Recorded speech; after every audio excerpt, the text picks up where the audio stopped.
Yep, I'm Logan, host Spiritual Danger Close and vocalist for A Type in Shadow, and I guess mixing and mastering for it too. So, the singer-songwriter. Hello, I'm Oliver Locke. I'm the mysterious, elusive figure that has almost no music presence on the internet. I make kind of mostly like folk music and bedroom pop, and I'm the only one here who's known Peregrine in real life. So that's my claim to fame. Yes, I'm Angel in the Woods. First song on the first compilation. Hey, howdy. My name's Leiland, and just make rap music that I like. You can find me. My name's Leiland. That's it. Let's go. Something like that. So, yeah. And what- more to come. More to come. Lots in production. Yeah. I've listened to most of it. I was listening to it this morning. It's bangers. I listened to it last night. It is fire. Technically, I've listened to a lot of your album. I just didn't know which songs you were using, and I've Yeah, me heard. too. I've stared behind the wizard's curtain, if you could say. So I haven't heard anything but the snippets you've been teasing with, and I've enjoyed those a lot. So.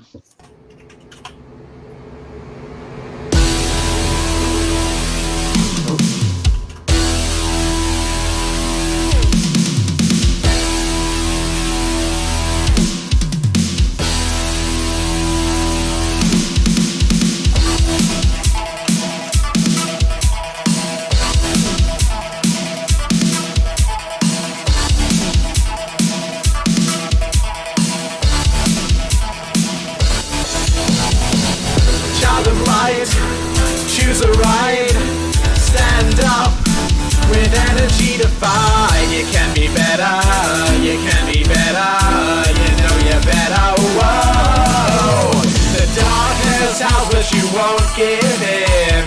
Jesus Christ calls you away from sin. So stand up, child, and let forever begin.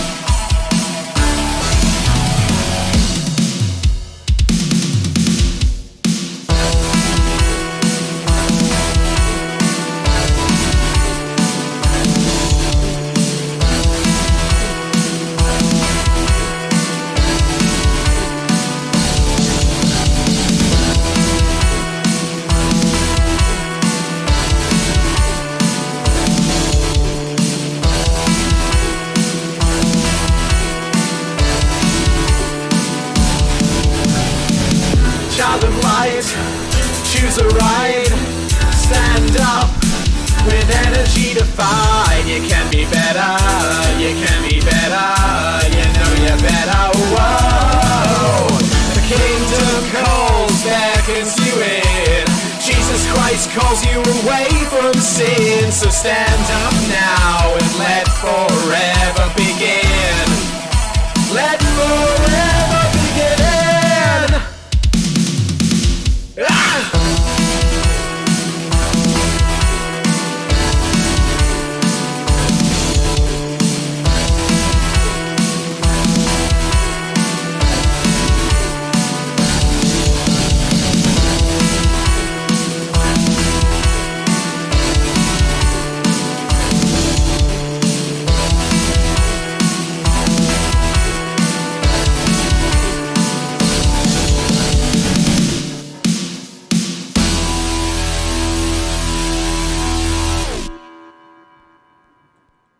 Very nice. I like it a lot. It's very simple. What's interesting about that one? Because obviously you've got, in the course of the later album, you've got lots of twisted and complex lyricisms and fast rapping and stuff. And what's funny about this one is it's like a very simple drive with these. Not necessarily I wouldn't even call them like poetic lyrics. They're just kind of like moralist lyrics. I want to say quaint in a way, but not in a way that sounds bad. It's like a Power Rangers theme song, you know? Yeah, that's what I was going to say. It's very anthem-y. It sounds like an anthem, a power ballad, and I love the drawn-in mix of 80s, 90s, 8-bit / vaporwave aesthetics and sound even to it that you've got mixed in there with the dual kind of oscillating voices over each other. At first I was kind of bugged by it. I was like, just do one voice and have the distortion on it. But then I liked that they were kind of challenging each other in the struggle in terms of the invitation to be a child of light and having that oscillation between the voices. To me, it seemed poetic the more I listened. So I loved that. Yeah. I liked it was like a mix of genres, and it works.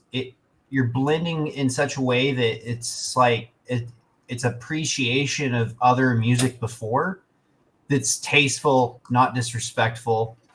I liked the reverb you had going on, and then the way you have the lyrics cut with the chorus. It was nice to listen to.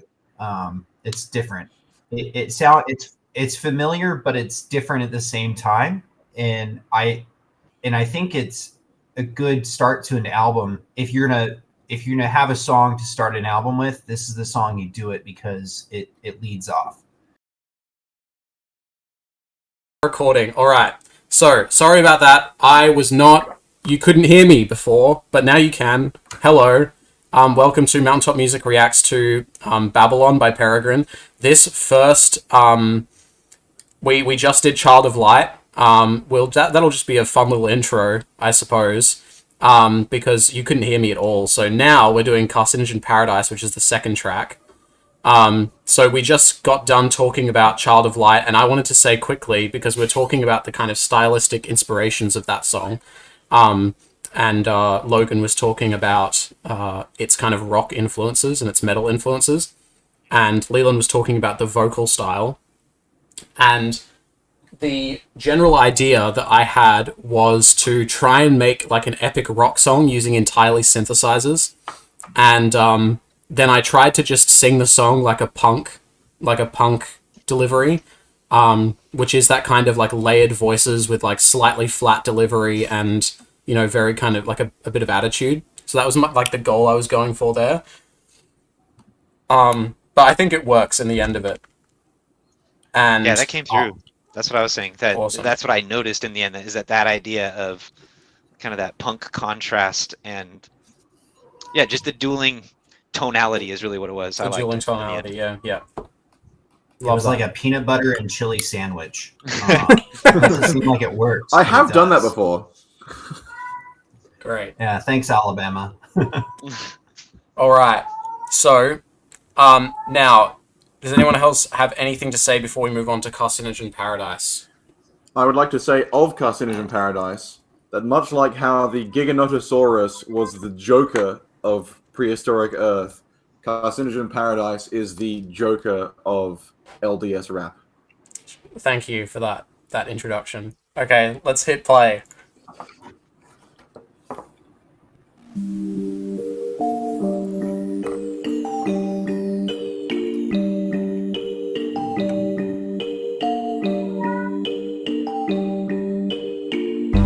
Lost messiahs fallen in an early grave. City of lost souls, city of the grave. Dance of the dead in empty streets. Stain of your pain on bed sheets. Don't care about your health enough to get well. You never open up, but the meds tell.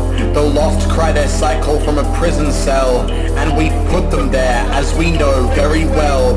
Mum and dad disappointed, you didn't go where they pointed. Cards on the table spell hope, but you've reached the end of the slope. Try to find music to help you cope, or a superhero trope, insult the Pope. Carcinogen paradise, cars, ocean parasites, conspiracy generation, timidity, parental separation, sadness with strangers, madness deranges, sex arranges, pests degrade us. Mum and dad no longer together, leave the place to which you tethered, spread wings you haven't got feathers, think you're laughing but you're chained to your fetish. In the end it comes for the best of us, they promote minorities and forgot about the rest of us. Now young boys kill and pester us, and themselves but are standing to measure us. Your friends have grown farther apart, standing all alone in the dark, looking for a spark or an arc, for the oncoming flood, lark, calling doom for a generation spent, wasted and left, while your friends decide what words they most associate with and which ones cause the most offense, and they push you away because you make the most sense, and your neighbor is tense, you can't speak to anyone anymore, they might sense you're on a fence on issues of defense or Mike Pence. or islands of ignorance, of time spent poorly. Netflix and YouTube on, surely you never turn them off now. Adam in your mind calling you to be better, but Lucifer calls you to a new adventure. Overall crime in May spiked by 22%. Now, the NYPD did make hundreds of arrests, but more than a year later, a great majority of the criminal cases against suspected looters have simply been dropped. I want to understand white rage, and I'm white, and I want to understand. Social distancing, and I think forever. First time in state history, a pride flag flying over the state capital. Carcinogen paradise, cars, ocean parasites, conspiracy generation, timidity, parental separation, sadness with strangers, madness deranges, sex arranges, pests degrade us. Carcinogen paradise, cars, ocean parasites, conspiracy generation, timidity, parental separation, sadness with strangers, madness deranges, sex arranges, pests degrade us. Oh, nice. And that's the end. That's the end. All right. Wonderful. What do we think? I'll go first. I put some notes down. I love the bells, the chimes. What is it? Timbra at the beginning. I'm not sure what sound that is. Yeah, the bells. Yeah. It reminds me. I think too. If this is what's following the first song, and then you roll right into this, it's hypnotic. It lulled me into like a lullaby. Like, okay, what story do you have to tell now? And then loved the lyrics, the chorus especially. It's again hypnotic. It's powerful. I loved the good vocal inserts you had. They were very tasteful. The clips that you had entered in.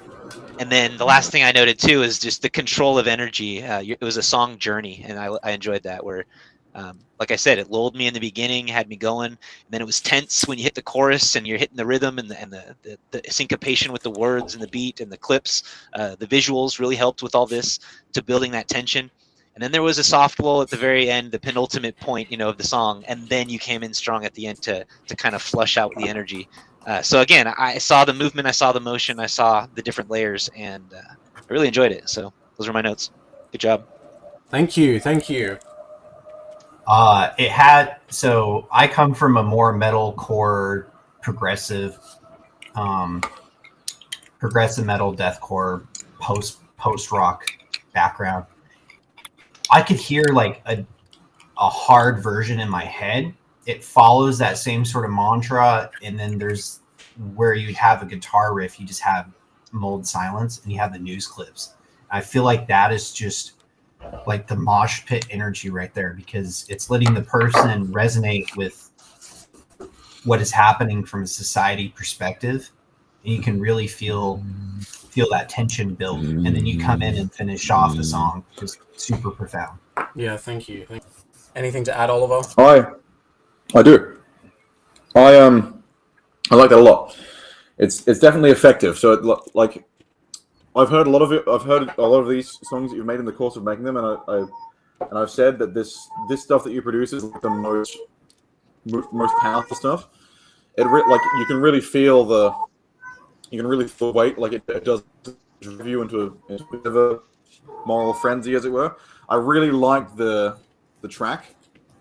Like, I'm a big melody guy, so like obviously because I come from a background, when I listen to raps, the lyrics, when the lyrics are good, that's good, but I also love to hear a nice, I like to hear a nice banger. I like to hear a nice track with some gravity on it, and I really like that one with the chimes and the just the progression. That's one of my favorite little progressions, is the stepping down. Boom, boom, boom, boom. Like it reminds me a bit of, like Dan Bull's Civilization rap. Yes. With the sort of piano notes, the grave piano notes. It reminds me of that, like the verse structure with the, and it kind of it makes me think of like the sort of world being in a doomy death spiral. Yeah. Like the doom decrying. Awesome. Well, thank you guys. Yeah. So that one, like, I think you all hit the nail on the head. The goal was that, you open up with Child of Light, and that shows you, this gives you the standard. This gives you the kind of, this is what humanity's supposed to be. This is the call to be better. And then you enter into Carcinogen Paradise, And the feeling is that you should feel kind of the same contrast that I feel, or that any of the saints feel, in living in such a fallen world. The feeling should be like, living in this world and living in this place is actually painful, and you should be able to begin to feel that feeling and feel that contrast just throughout the first 2 tracks. Child of Light, where you're called to be a certain way, and then Carcinogen Paradise, where you're seeing the way the world actually is. And so that was my goal with it. And as we move into the next one, you'll see that this kind of story evolves and develops. Alright, so we are on to the next one, which is Babylon, the title track of the album. So we are still in part 1 of the album, which is Welcome to Babylon. And this is the Babylon of the Welcome to. Yes. I remember this is one of the oldest ones, isn't it? You've been working on this one. This one is probably the oldest song that's on the album. This was originally going to be the first song on the album, but I decided I needed the Child of Light and Carcinogen Paradise to set the scene for this third song. Yeah. So this is where having lyrics up will come in handy, because this is not a lyric video. This is just an audio. So, and Leiland, you're gonna love the lightning that I have put on the video. It's very you. So let's hit play.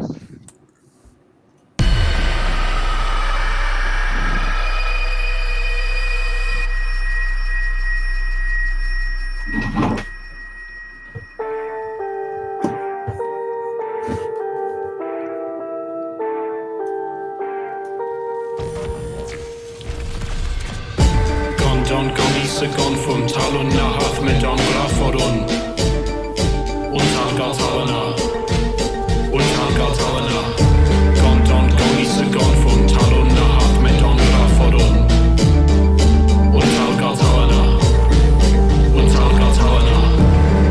Welcome to Babylon, city of lies.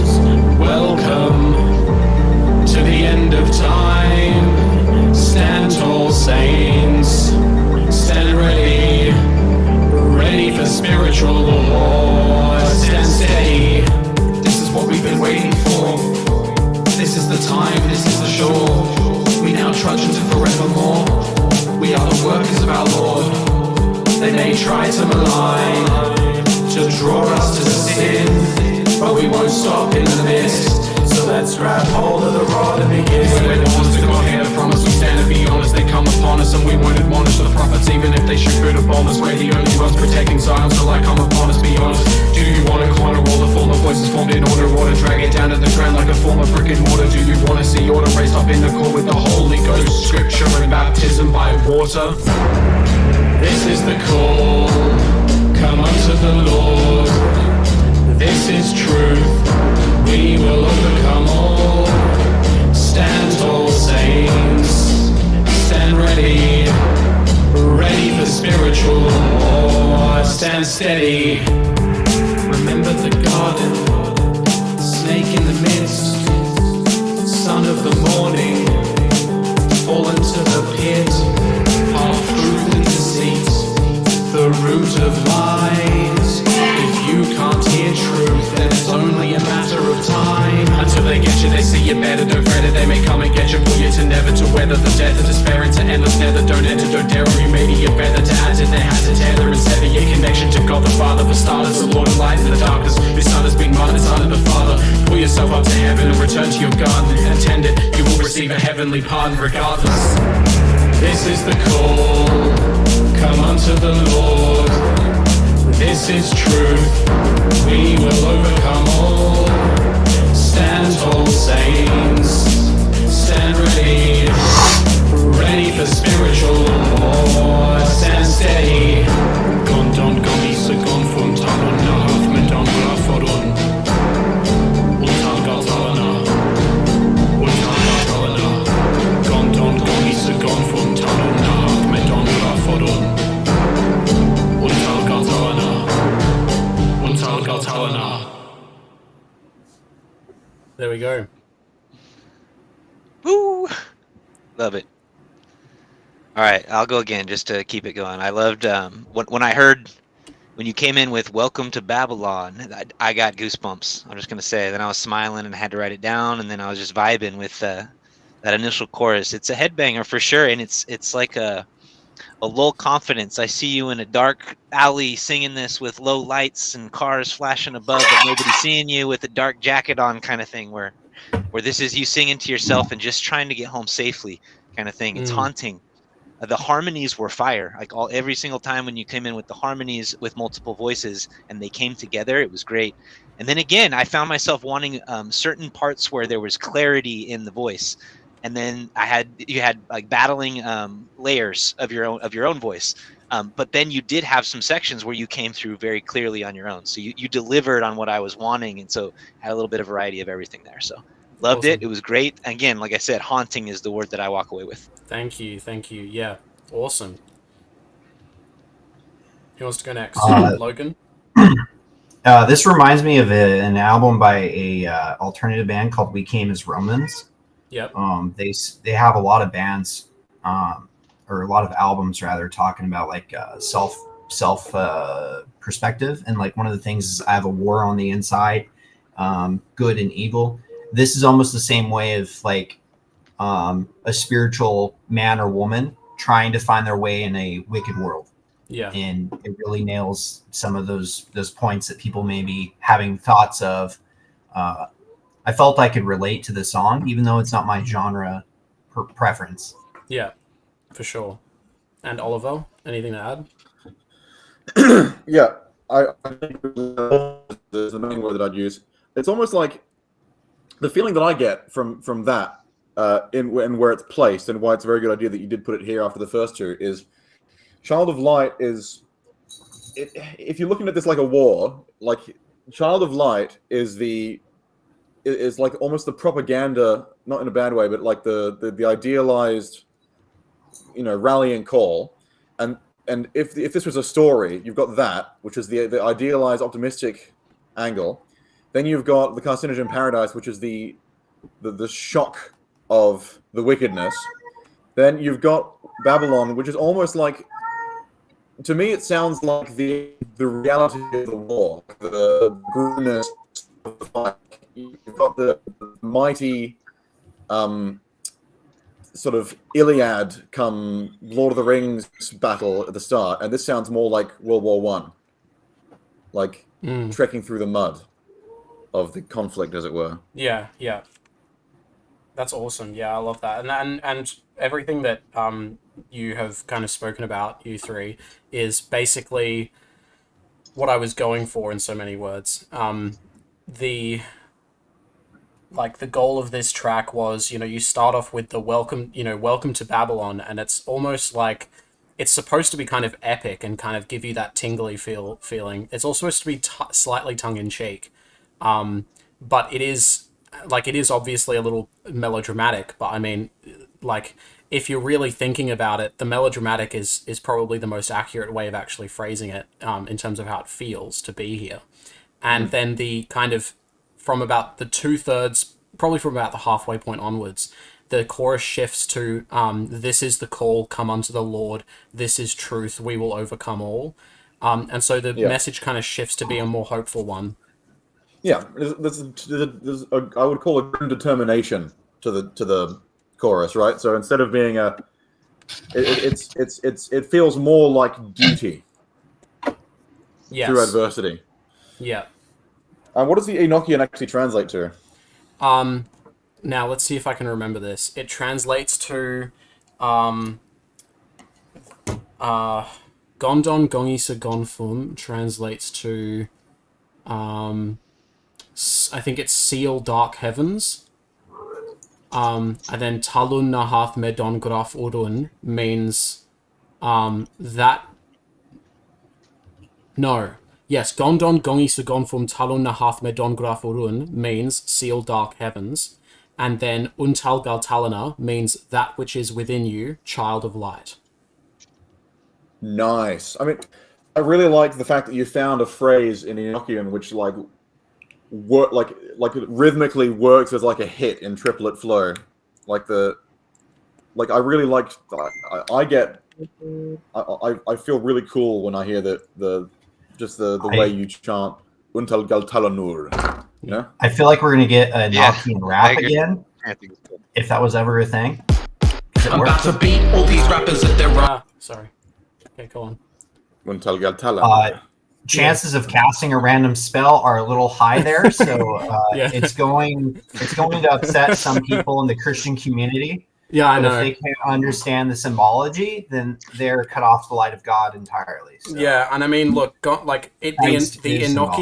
Enochian language, it does contain a lot of dark stuff. Like most of the phrases are to do with some kind of chaos magic or something. But I was able to find, because I just thought Enochian sounded cool, so I wanted to use it. But I did find that phrase, the Gondon Gongi Sagon from Talon Nahath Medon Glafurun, which means seal dark heavens, that which is within you, child of light. I just thought that was so fitting for the kind of spiritual war against the kind of natural man within us all. And now we have the final part of the Welcome to Babylon section, and this is Away Game. I'm about to beat all these rappers at their own game, huh? Get out of the way of the throne gang, huh? He ain't no better, he a no name, huh? God, so I'm not alone, hey, huh? Not alone, hey, huh? Got no shame, huh? Got the CES letter, bring the propane, huh? Bring a pornographers, I might get profane, huh? Making slow gains, but I'm on the roadway up to the throne, to the front, where we wager war testimonies for a gun, and we don't break up, and they won't shake us. We keep sounding a trump up, they won't wake up. Take a look at this image of pure evil. Only fans should be made illegal. This whole culture is see-through. In celestial kingdom, Satan can't reach you. Welcome to the storm. Dust your end, new beginnings, new form. I look up to Eisenhorn. Only dream is that it'll be me who abolishes porn. Septum Emperor's protection. Sectum Sempra reflection. In those who fight redemption, if you bring the slackness, I'll bring the tension. Not to mention, you can ask questions from the right mind space, from the right intention. If you don't keep the commandments in question, you forfeit your right to their blessings. Gesture of God's impression. The end is coming, prepare with discretion, face in the right direction. Cast off your past deceptions. We're still playing an away game. These Lamanites picking fights take fame. They're spiritually level 1 and we're in the late game. We're still playing an away game. These Lamanites picking fights take fame. They're spiritually level 1 and we're in the late game. Beat all these rappers at their own game, huh? Get out of the way of the throne gang, huh? I won't be a trophy in your domain, huh? Vision so pretty, call me Monet, huh?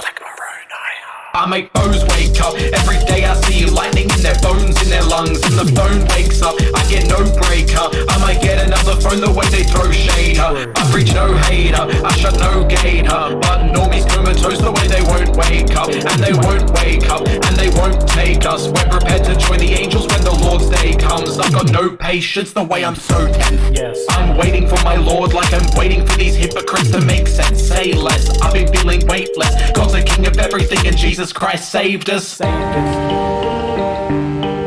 We're still playing an away game. These Lamanites picking fights take fame. They're spiritually level 1 and we're in the late game. Non-religious rappers are so lame. We're still playing an away game. These Lamanites picking fights take fame. They're spiritually level 1 and we're in the late game. There we go. I thought the cat was part of the track. The cat was singing. I'm so sorry. Let's go. All right, here, I'll turn that mic. I'll turn that down. She's rapping along to it, man. Perfectly in rhythm. Yeah, it has nothing to do with the fact that she wants to make lots of kittens right now. Gotcha. All right. Oh, hey, I like that one.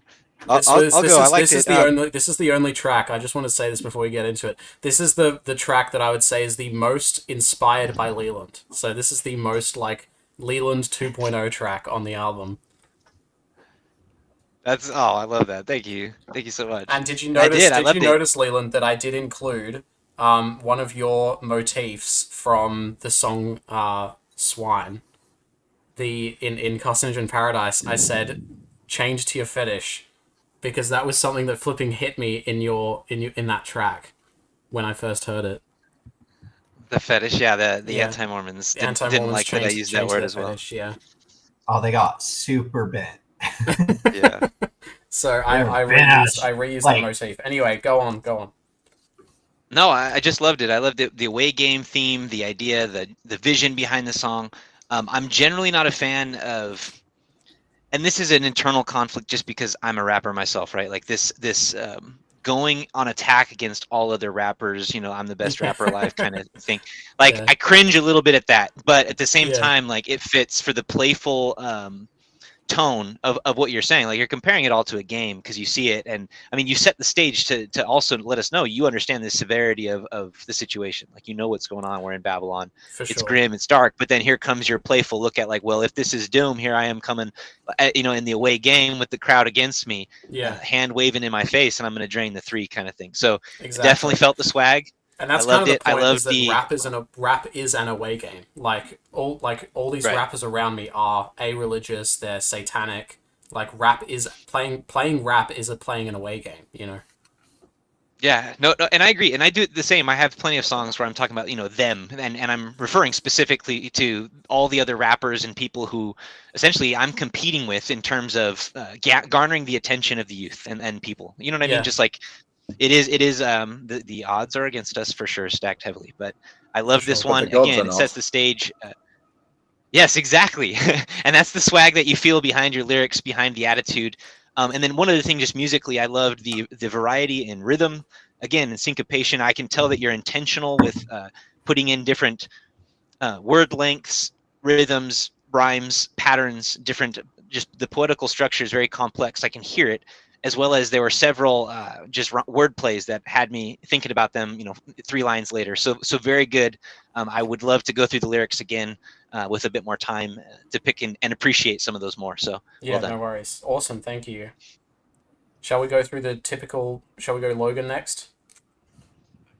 It really reminds me of your other track. It's almost like your call out for the track Bloodlust with Leiland, and then you feature on there some of the lyrics you said in there. This is almost like that song part 2. Continuing that same idea. And so it's really awesome to kind of tie those around together and to see it. And my cat was going along with it, so I mean that's another track where I do a similar kind of motif, right? A similar kind of theme, which is Leiland comes in with the kind of really hard-hitting lyrics about how bad the world is getting and how God is going to treat them. And then I make it a little more lighthearted at the end, and I say, look, like, yes, this is all really tough, but this is your choice, and let's think about this reasonably. You can get out of this. There is such a thing as repentance. And I kind of lightened the mood a little bit with some humor in there as well. And I think I was doing this like a similar thing in a away game, and I haven't really thought about that. But yeah, you're right. You're the good cop to my bad cop. You need that. Thank you. Yeah, well, you'll see, Leiland. I do go bad cops very soon, later in the album. Oliver, anything you want to add to that? I'd like to ask the A-ha, is that like your trademark, or did you get that from somewhere? Oh, that's entirely me. I actually do it on a later. Yeah, no. I do it on a later track as well. I do it on Stargazing. I do, hey ha. Yeah, I remember. So that can be your thing. That's like a Peregrine trademark.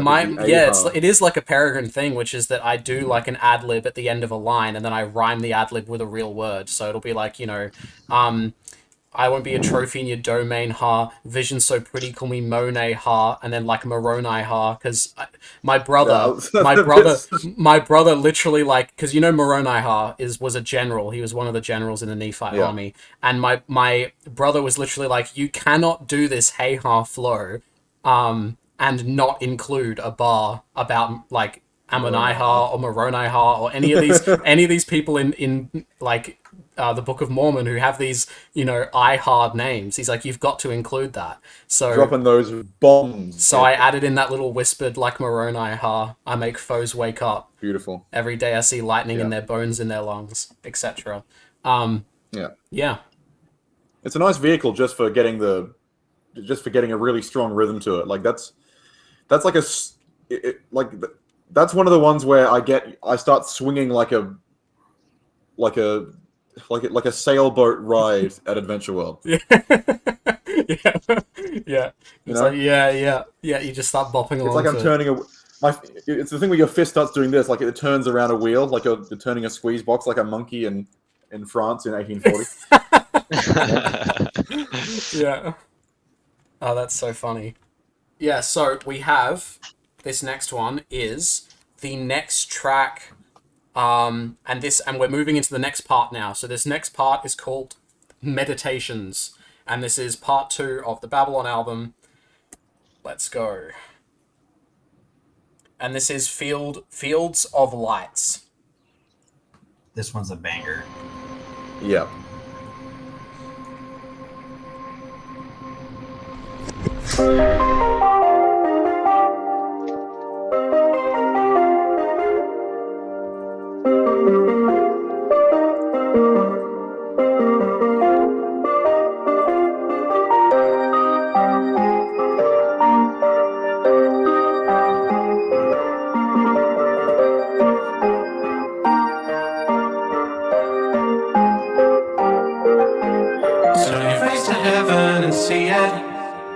Turn your face to heaven and cry. They can never take the light from your eyes. We will see forever, allow your sight to rise. Turn your face to heaven and see it. Turn your face to heaven and cry. They can never take the light from your eyes. We will see forever, allow your sight to rise. We see the future unfold like land when on mountains untold right. Angels and stars, they guide me. Candles in darkness light me. We've seen the blood of countless lost. We are the pearl and the cost. We are the watchmen on the coast, lighting the rocks but clueless. Turn your face to heaven and see it. Turn your face to heaven and cry. They can never take the light from your eyes. We will see forever, allow your sight to rise. Turn your face to heaven and see it. Turn your face to heaven and cry. They can never take the light from your eyes. We will see forever, allow your sight to rise. We see the stars unfold like memories when dreaming untold nights. Priesthood and Christ to light me. Pillar through darkness guide me. We've seen the days of countless lies. We lay down our lives in sacrifice. We are the fruit of endless good, on the only firm foundation. Turn your face to heaven and see it. Turn your face to heaven and cry. They can never take the light from your eyes.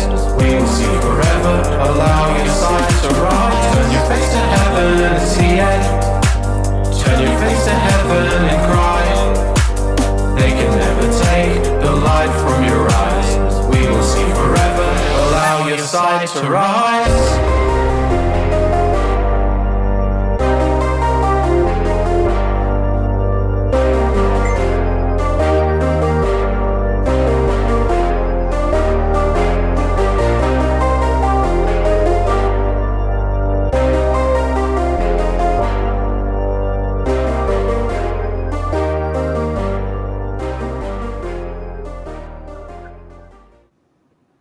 There we go. Well done, well done. I would say on this one, it matches the anthem vibe of the beginning section of your album, starting off with Child of Light. But with this one, it felt more melodic, more determined, more positive. It felt like you've ran the pendulum, like we described with the earlier tracks, going from the uber positive and ideal to the reality of it, to a mix of grim awareness and just, drudging kind of through it, to back here we are to a more positive outlook, spinning up to the next layer kind of thing is how it feels. So I liked it. I love the harmonies again. The vocals were good. Little out of your range at certain points, but that's okay. It just felt like your style. It didn't take away from it, other than me just telling you, hey, keep working on it, and put more power in it when you're recording too. Like let that energy show in the recording. So yeah, for sure. But overall, really good. Loved it. Thank you, Logan.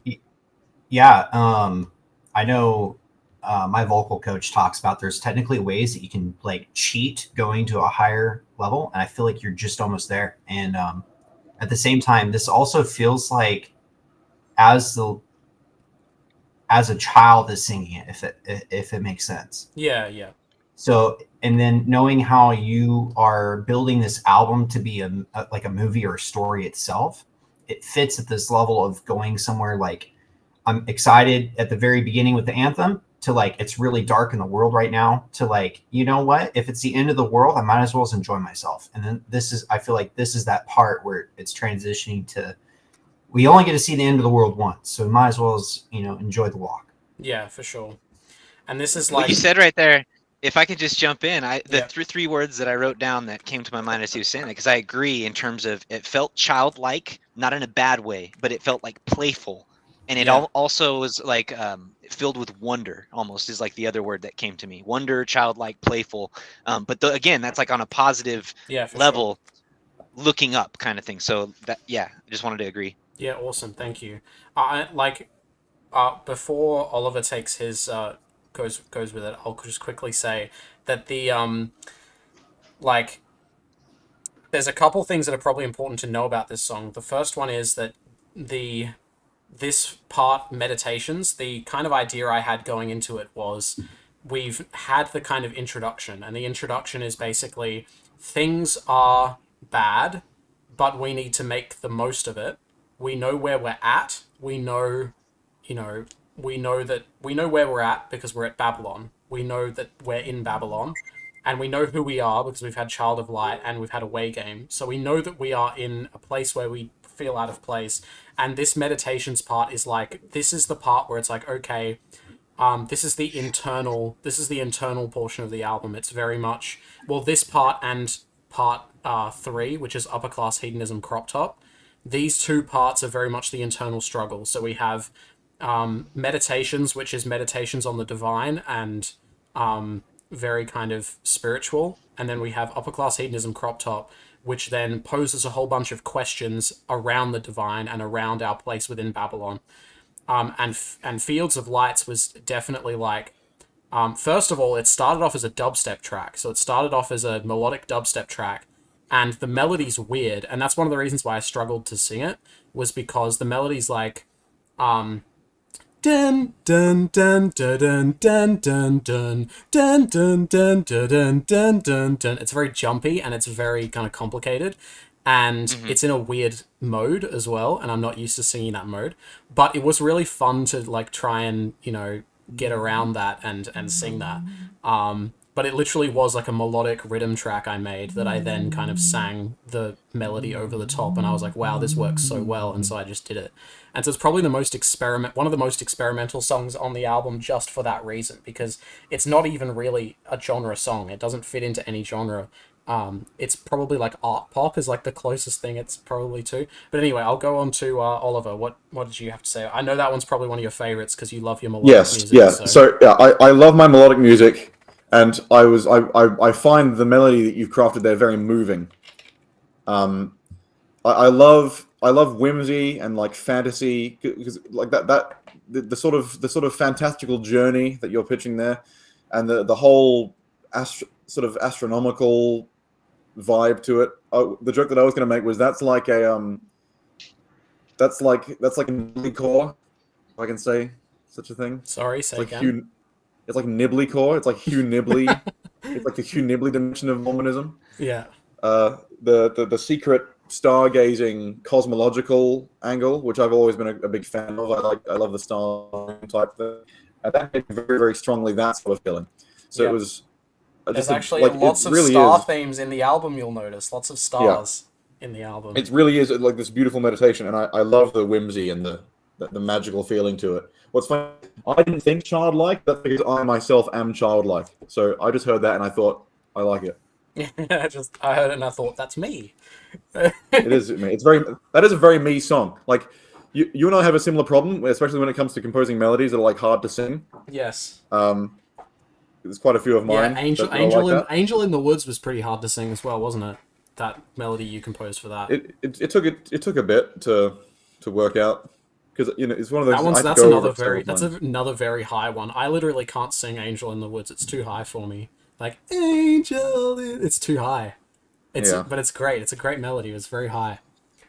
All right. But enough about me. Enough about that. So let's move on to the kind of, I'd say this is probably the lead single going into this album's release, which was "Lighting a Banner" featuring Leiland.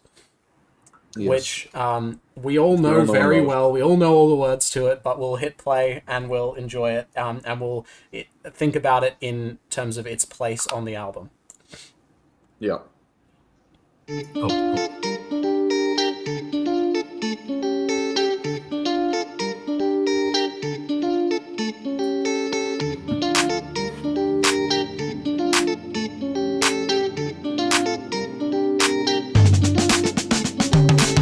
up a banner we love, truth that comes from above. We would sacrifice blood, sweat and tears for the God of love, the God of love. Lighting up a banner we love, truth that comes from above. We would sacrifice blood, sweat and tears for the God of love, the God of love. Lighting up a banner like a black car, calling in the family, come home, come claim birthright. Lighting up the mountain on Sinai, guided by the firelight and guided up the ladder to a higher height. We've come a long way now from where we were before. We've come to earn our crown. We are but diamonds in the ore. I trade off for the pearl of great price. I'm sealed by the keys to a queen, to my wife. I'm king on the track cause I'm king in white. Through the king of the universe, through Jesus Christ. Hey, I see the 4 horsemen coming to reap the wheat, what the wheel of fortune. Lyrical metaphors that I'm a swordsman. See it to the future but they say it's unimportant. Lighting up a banner we love, truth that comes from above. We would sacrifice blood, sweat and tears for the God of love, the God of love. Lighting up a banner we love, truth that comes from above. We would sacrifice blood, sweat and tears for the God of love, the God of love. Lighting up a banner like a man called Joseph, calling out to Zion like a Moses. Oh yes, I've been feeling better since I've owned it. I've been feeling better since I entered the water and went below it. Planets in play, that's how we are. The mind of man aims for these stars, and if you have understanding where you are, then you know where you're going and you're on the right path. I come to tell you the truth is everywhere you look, and if you're looking for truth, then there's a great book, forged from gold with value infinite. Just like the children of God, just like you don't ever diminish what you've got, who you are, where you're going, where you started. Heir from the throne, from the kingdom departed, to complete his errand, to attain stardom, return to his father and attain his Lighting up garments. a banner we love, truth that comes from above. We would sacrifice blood, sweat and tears for the God of love, the God of love. Lighting up a banner we love, truth that comes from above. We would sacrifice blood, sweat and tears for the God of love, the God of love. There we go. Yeah. Classic. We'll start with Leiland again, I suppose. Yeah, no, just pointing out in there as well, now that I have my Eternal Perspectives episode on the Whitestone thesis and that whole idea behind it, if you're looking at those lyrics, I'm encoding all of that right into there. And that's what I try to do in a lot of my verses and music and things like that, is put in this big prophetic picture, because that's really what it is. It's the big picture of what Jesus did through the resurrection for an immortal body, and that real reality of overcoming death, and of course eternal life, having celestial glory. But I loved it. And then you come in too, bringing it in with the same theme of Zion and the Exodus, because we know prelude or the past is prelude to the future, and we look to the Exodus for what will be the situation for the second coming. So we go from inside to out and hit the prophecy angles on a lot of different fronts. So lyrically, I'm in love with the song. And again, if we're continuing on its place in this album, if the previous song was soft, sing-songy, playful, childlike, driving, like it was moving us somewhere, it was moving forward in a progress, this too was doing the same, but with a beat, with a hop, with a jump, with a sea walk. For sure. Yeah. Like, yeah, for sure. Logan. And just based off of the last song, to Leiland's comments and the comments before, that childlike enjoyment of just, you have to be. It's choosing this is the pessimist choosing to be an optimist. Yeah. And making that statement and that declaration and being very clear. Both yours and Leiland's lyrics are just very synergistic.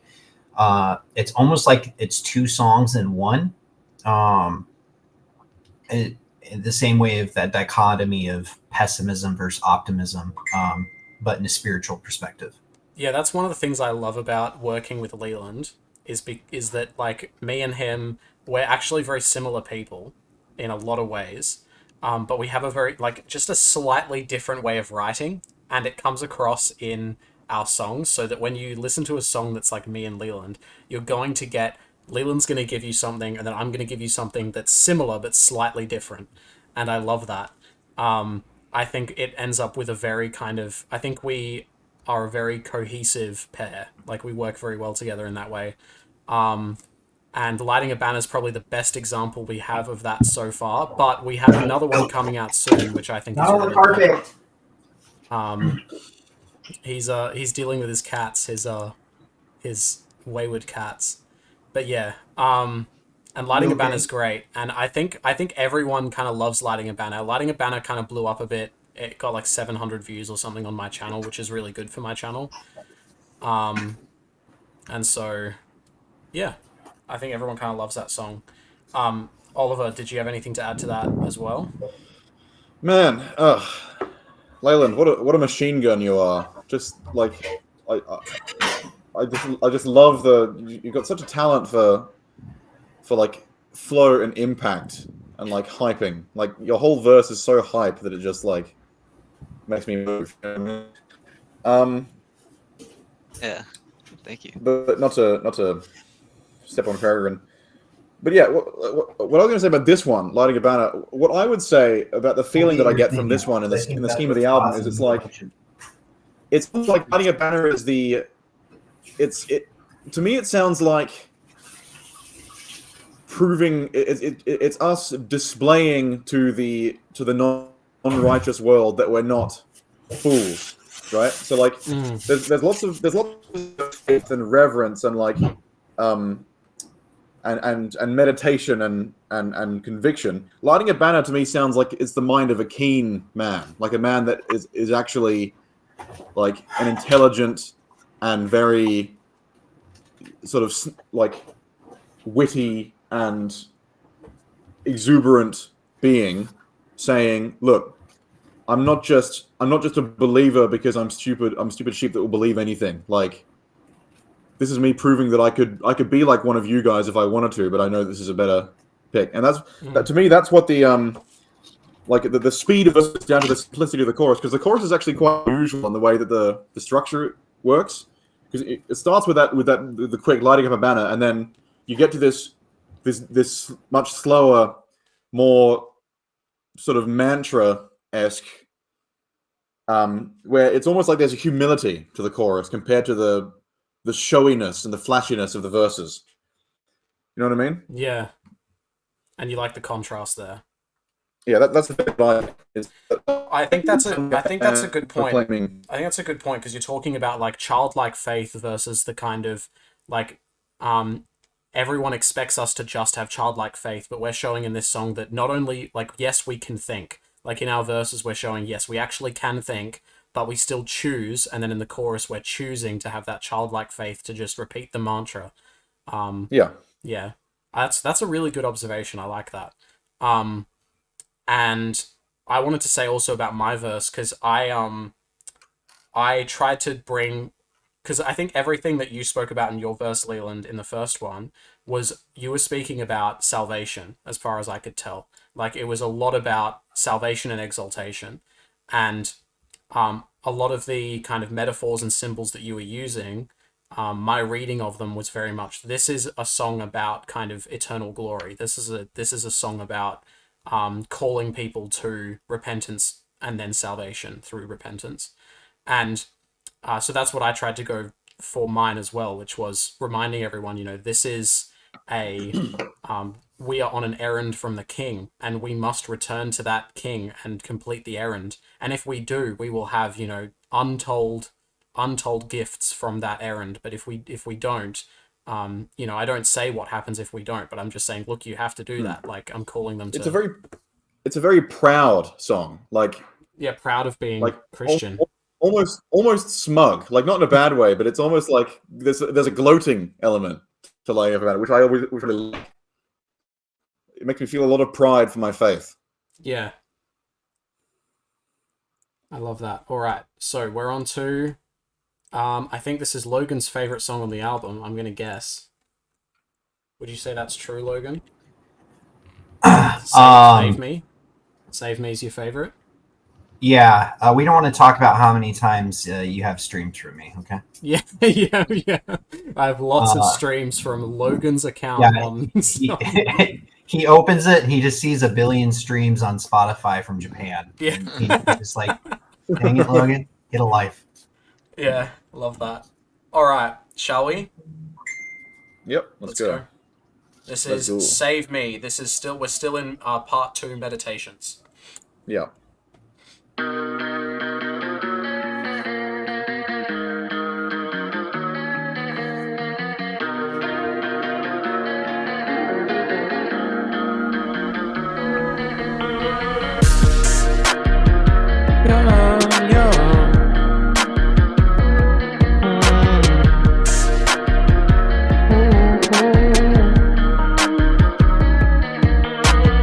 In this life we don't explain, in this life we will obtain, in his mind he built a plane, in his eye I see the same, and every story has a goal, and every storm has a soul, and every single deer has a doe. See my eyes turn heavenward, see the storms roll.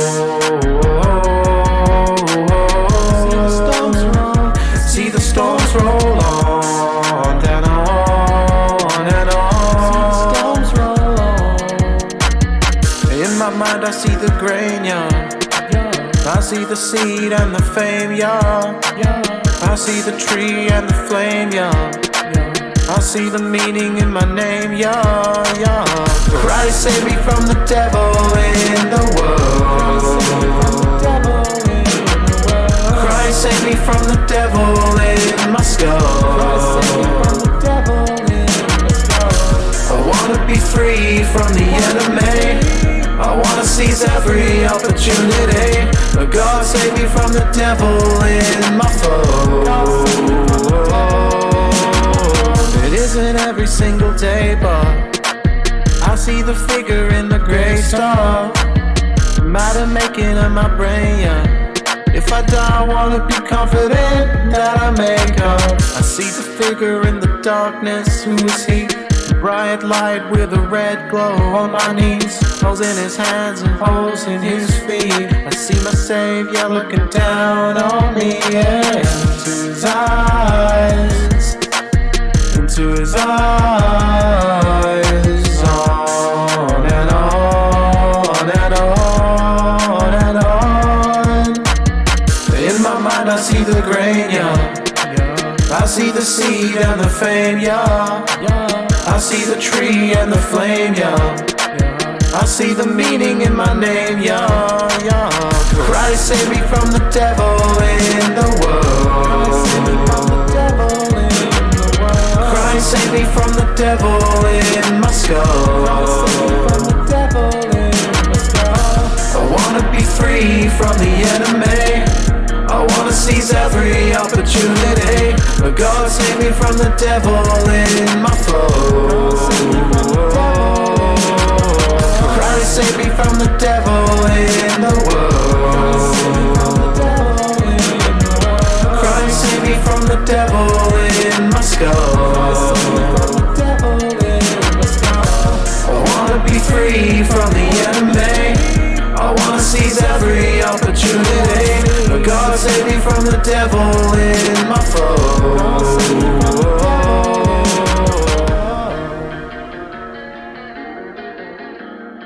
And there you have it. So that was my attempt, obviously, at melodic rap, like Lil Peep or Post Malone or, you know, these kinds of sad boy artists. But of course with my own flair, my own. Yeah, I mean, there's themes. a bit of testosterone in there. There's a little bit of Quaker in there. Yeah, true. Okay, so Leland, what do you think? Yeah, definitely not my favorite style and genre. No offense to you or anybody, but I think this fits for this section of the album to mix it up and to show that you do have range in your style. Yep. In terms of what you can do, what you're going to be doing, what you're working on, what you're capable of. So I love that. But for me, they lull me into like a hypnosis is kind of what it is, and then my mind wanders. So I wasn't as engaged as some of the other songs, and I think with the changes and things melodically. But in terms of what it did a great job of making me feel comfortable and just kind of grooving and chilling. So I say well done in that regard.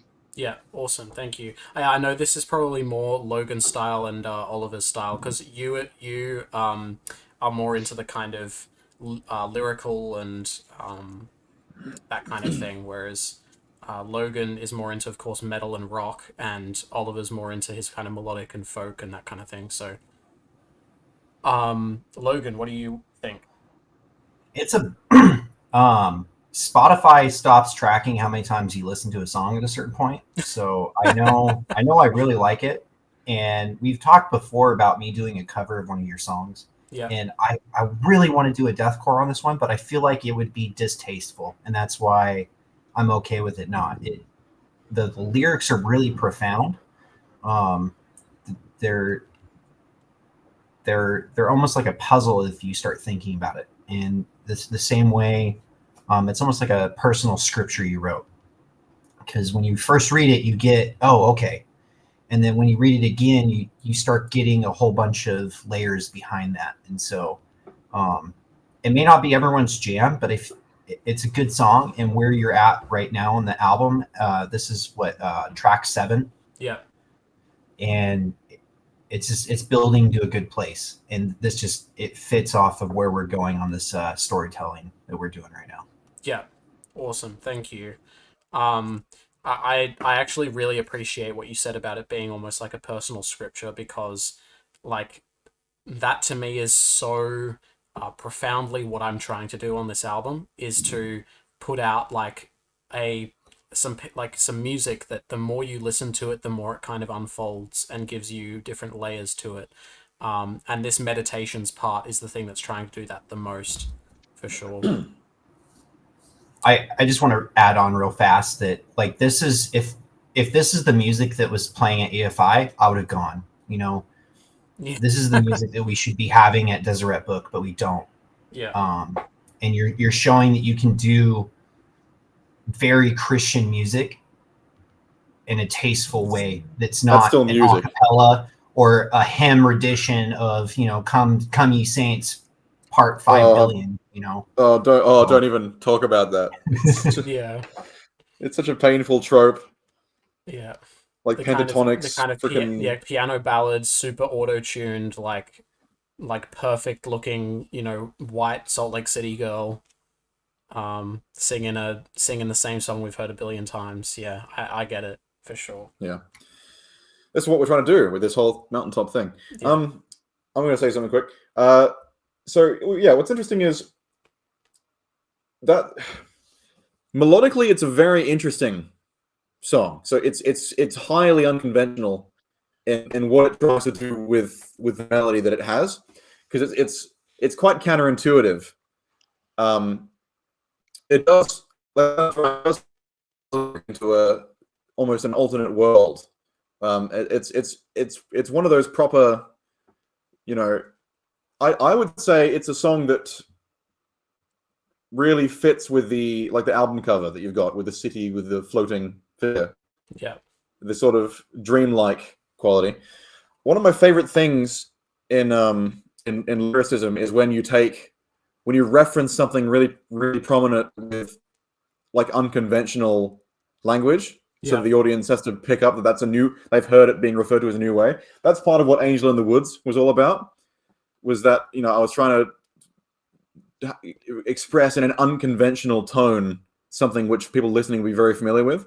And there's a few of those lyrics that are like that in this one. So I like the I see the seed in the fame, I see the tree in the flame, I see meaning in my name. Yeah. And the bit where, the classic pulling Jesus out of the hat by not calling him by name, but just saying holes in his hands and holes in his feet, right? I'd also like to point out this is another Aha song. It is. So this is the second one in the Peregrine. This is another one where I use the Aha rhymes, and then I use the kind of ya in this case, or the ya. Yeah, this is the ya ad lib. Is it intentional? Because it sounds like. Well, I wrote it into the lyrics, so it's that intentional. It's intentional enough that like I wrote Yahweh. it. Yeah. Oh, I didn't think about it that way, but that's actually great. I love that. Because that's in all the Hebrew words. Yah means God. Yes. Wow. Okay, that's actually great. This is what I mean about the unfolding lyrics. I love that it unfolds even to me. Love that. All right. Shall we move on to The Atonement? This is, at the end of this song, we'll be at the halfway point of the album. This is The Atonement. This is the last song off of Part 2, Meditations, and this is the kind of transition song between this and Upper Class Hedonism Crop Top Part 3. Which is a banger coming up.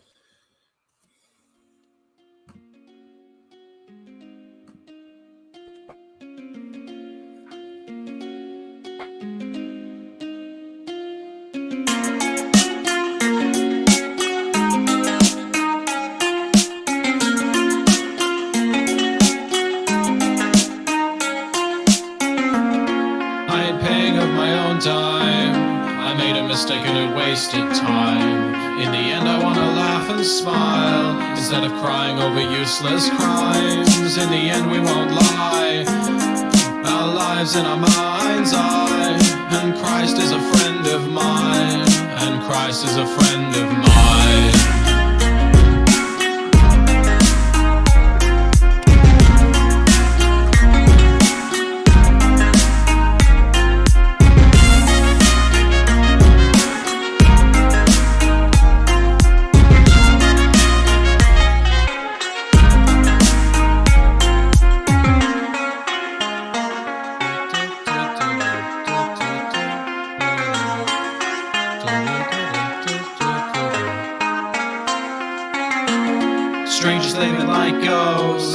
Dangerous at my throat, throwing away their goals, refusing the fold.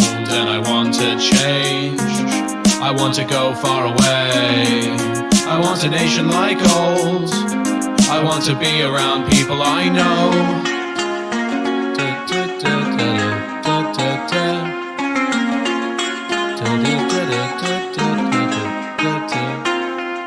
To work and build, but too tired to work and getting killed. Want a way to go, but too tired to know, too tired to know.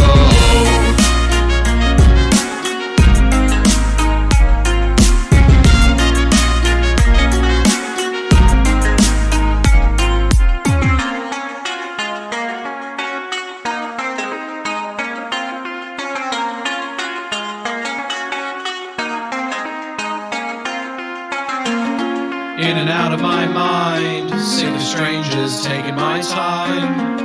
But I want people to care, or see that I'm even there. And I want some friends, I want to be around others like me. And I want this to end, I want to go to the glass. Want to work and build, but too tired to work and getting killed.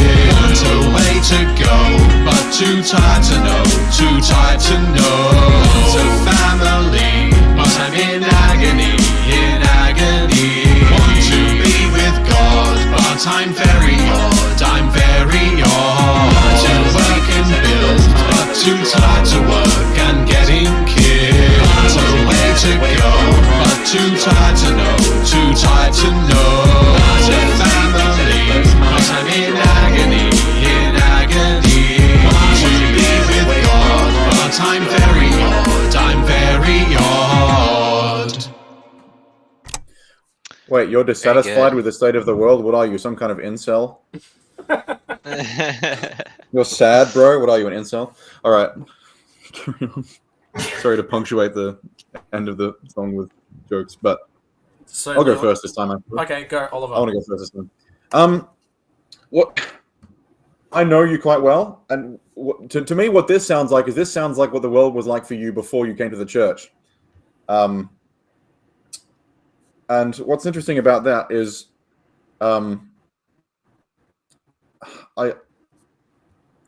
it's similar to Save Me in that there's a little bit of a lull that comes into it. Like it is one of the meditative ones. Yeah. But I like this one. This feels like one of the most accessible on the album. Yeah. Like the reason why I made the incel joke is that this is probably something that like the majority of people in the world would actually understand. And beyond that, I like my melodies, and I'm a simple chap. I like pretty melodies, and this has got some very pretty melody in it. I really like I just like it. It's one of the most, to me, it's one of the most listenable. It's one of the ones that I would listen to over and over again. Yeah. Just the sort of the frame of it, and I like sentimental melodies, and that's a very sentimental melody is the way I would describe it, with the sort of melancholy turn. Yeah, anyway, thank you. Okay, let's go. Who wants to go next? Logan? I'll go. Okay, Leiland, go. Leiland. Yeah, no, I was thinking too. This was giving me old school Eminem and Dido Stan vibes. Yeah, is kind of what I was feeling a little bit on the melody with like he's saying, it's a pretty melody. It goes up and down, and then I don't know if I'm in love with the lyrics just as a writer myself, and I'm overcritical. So just throw this away. Don't take this personally or anything. Yeah. It was hard to follow and like really get in love with the lyrics. I know they're great and I know they're awesome, but like having them match up with the melody being as playful as it was, and then trying to follow, like at one point it's like sounds happy, but you're talking about killing or dying or something, and I was just kind of like, all right, I got to figure this out and think, and then I was losing some of it just trying to follow that. Yeah, so for me, though, I love. I think that's probably a stylistic thing, because I do love my kind of melancholic and kind of shall we say, happy, contrasting, like sadder lyrics with happier melodies. So that might just be a stylistic choice. Yeah, no, that I'm not. Like I said, don't take this as critical commentary, just as my musical ear and speaking kind of off the cuff, just like, hey, yeah, that's what I noticed and cringed. But at the same time, I wrote down, what did I say? It was engaging and intriguing. Like the entire time, it was lowly. In the same regard that it is still, I think, part of the meditative section, correct? Like that it's supposed to be kind of spacey. Yeah. So that very what is called, like nebulous. It's got a nebulous vibe, which is good though, because it kept me, like I said, I was intrigued by the lyrics, although like I said, I'm critical of not being able to follow them as much, or they didn't feel like they matched up entirely, like the word length with rhythm and things like that. So that's where, to me, that was different. But I was in it the whole time, and when it ended, I was kind of sad. I was like, oh, I was hoping for another repeat to kind of get another chance to hear it. It's kind of how I was feeling at the end. So and that's a good well thing, done, isn't it? Good job. Because that's going to make people want to listen to the song again. So yes, and I agree. It's got playability. Yeah, and it's got reachability with this one. I think it reaches across genres to catch people's interest on many levels. Yeah, awesome. And of course, this one is basically just a rock song. I mean, really, it's a rock song, but it's made with synthesizers. But I mean, like my the idea. I mean, what prompted this song? This song was not necessarily going to go on the album, but what prompted this song was like, I have really bad chronic fatigue sometimes. I have chronic fatigue, but sometimes it's worse than others, of course. And this was written during a particularly awful period where what happened? Yeah, no worries. So Leiland, if you need to go at any point, that's fine. Just pop off. And are you okay if we continue the rest of the video without you, if you have to leave? Yeah, absolutely. And then I link it somewhere so I can listen. I want to hear the rest, and and then maybe somewhere on Twitter or somewhere else we can chat about it, get the conversation going, because this is cool. Awesome, thank you. Well, yeah, Leiland will be. I'll dip out now so I don't interrupt your thought again. I'm sorry, but I have to go pick up my daughter. Oh, good. But like I said, this is awesome. Oliver, it's good to chat with you. Logan, as always. Yep. So we'll do this again soon. No worries. Thank you, Leiland. Have a good rest of your evening. All right, you as well. Bye-bye. See you, Leiland. All right. Really well. So, what I was saying was on the topic of like this song, it's a lot about chronic fatigue. So that's why I'm talking a lot about tiredness, right? And it's also just about exhaustion with the like state of the world. It's like I want to be this great person, but I'm just too tired to do any of it. And so in that sense, it is kind of a slightly darker song. But anyway, that's The Atonement. Was Logan, did you have anything to add there? So if I'm wrong, Adam Eberts, please correct me, but this was what I would imagine post ska would sound like. It's very, very all over the place, and using ska was really about like using musical theory incorrectly but correctly at the same time. It's playing on different ideas, and so at the happy part of the song, you're talking about death and murder and unhappy things, and I feel like that it matches society, and it's playing towards the next song. Yeah. And so I also did like a part, you said change, you kind of put like a cha-ching at the end of it. You're like change, cha-ching. I caught the little ad libs at the end of at lines. I feel like that it resets to where you should be if you're trying to be, musical theorist. It does well. And like following the punk rock roots as well, it definitely fits. It's not trying to fit in a box. It's trying to be out of the box. It's trying to be a triangle or an octagram, whatever you want to, what do you want to say? Yeah. It's doing its own thing. And like Leiland said, it's got playability. So. Awesome. Thank you. All right. Let's go on to the next one then. So now we're moving on to part 3. So we're about halfway through the album now. Thanks for coming in for the long haul, boys. We've got part 3, Upper Class Hedonism Crop Top, and we're starting with Lazarus Handgun. And you'll probably want to get the lyrics up for this one. Go to the link tree that I've posted on Twitter, open up the Bandcamp, follow along with the lyrics, because this one's a bit of a faster one, and so is the track after this. So.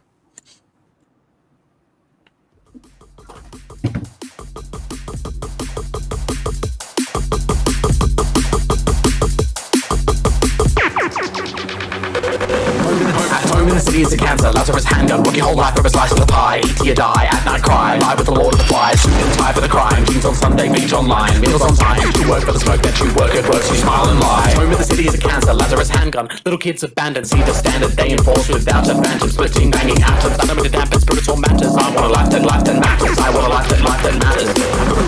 Home in the city's a cancer. At home in the city's a cancer. Lazarus shot with a handgun. Lazarus shot with a handgun. At home in the city is a cancer. Home in the city is a cancer. Satanists in Canberra. At home in a man is a cancer. Black and phantom. Mind of a man, no answers. Bashing fascist bats, no data. Back rationale for cracking skulls or firing shells into the innocent. Of catching smells of ignorance. Destruction of the world, no innocence.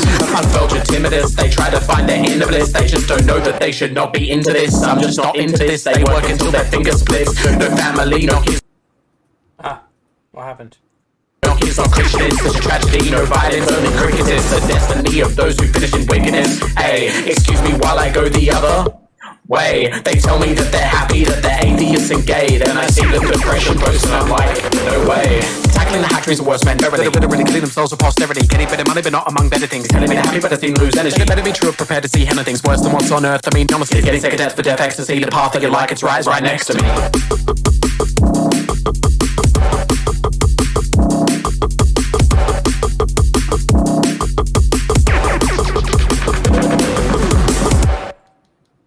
There you go. What are we thinking? Logan, you can go first if you want. I was trying to get the lyrics to pull up and play, but my OBS does not like listening to what I ask. But looking at the lyrics, what you're saying, you really did hit the beat. There's a lot going on. You have a lot to say. At home in the city is a cancer. Lazarus shot with a handgun. Like Satanists in Canberra. There's just a lot of play going on. Yeah, and very fast as well, isn't it? And you're pretty blatant, and you're calling out no family, no kids, not Christian. Like you're very, are you really following what you're saying? Your theology says this, but you're not doing. Yeah. So you have to listen to that one a couple times just because it's so fast. Yeah, for sure. Yeah. Leiland would have liked that one. Leiland would have liked that one. He would have, absolutely. It's a shame. What I was going to say was... he will like it when he listens to it. Yeah. What I was going to say was, I want to be careful with my language here. For the right people, this is a lot of fun, this one. Yeah. It's a lot of fun to listen. It's one of these things where when you're not the one being called out, it's great. Yeah. It's so much fun. I'm sure that if you are the one being called out, it doesn't feel so good. Yeah. I do like that you basically, in the second, like near the end, you've basically just confessed to your enjoyment of the posting their L's on Twitter genre. Yeah. Because you've got atheists posting their L's on Twitter, gay people posting their L's on Twitter. That's like the last kind of verse. Yeah. Yeah. I mean, the feeling, I suppose, with that song is like this is the introduction to part 3. So that's that's why it's so fast, because we then go to Upper Class Hedonism Crop Top, of course. This is the harsh section of the album. This is the harsher section of the album. This is the angrier section of the album. This is the section that I worked on when I was my most hopeless or my most kind of angry and upset. This was what I was working on, was Upper Class Hedonism Crop Top, this kind of third section. And when I was at my best and my most meditative and my most spiritual, I was writing my second and fourth section. So, yeah. It runs a whole gamut of church-related emotion. That's right. That's kind of the point of the album, though. I mean, that's right. So Lazarus Handgun, I think I remember I interpreted this right. Like the meaning behind that is the idea that Lazarus has been shot with a handgun after he's been resurrected, so it's like a spit in the face of the miracles of God. And a handgun specifically is like the Industrial Revolution, right? Yeah, it's the modern people, it's the modern violence, it's the modern, Like Christ already performed the miracle when he came to Earth, and now Lazarus is shot with a handgun. And it's also like it's also, I suppose, the feeling of it's like at home in the city is a cancer, Lazarus handgun. So it's like at home in the city is a cancer, Lazarus shot with a handgun. The idea is that what I'm talking about when I say Lazarus shot with a handgun is partially just what the city is. That's what the city is it's Lazarus being shot with a handgun. Yeah. So something like that.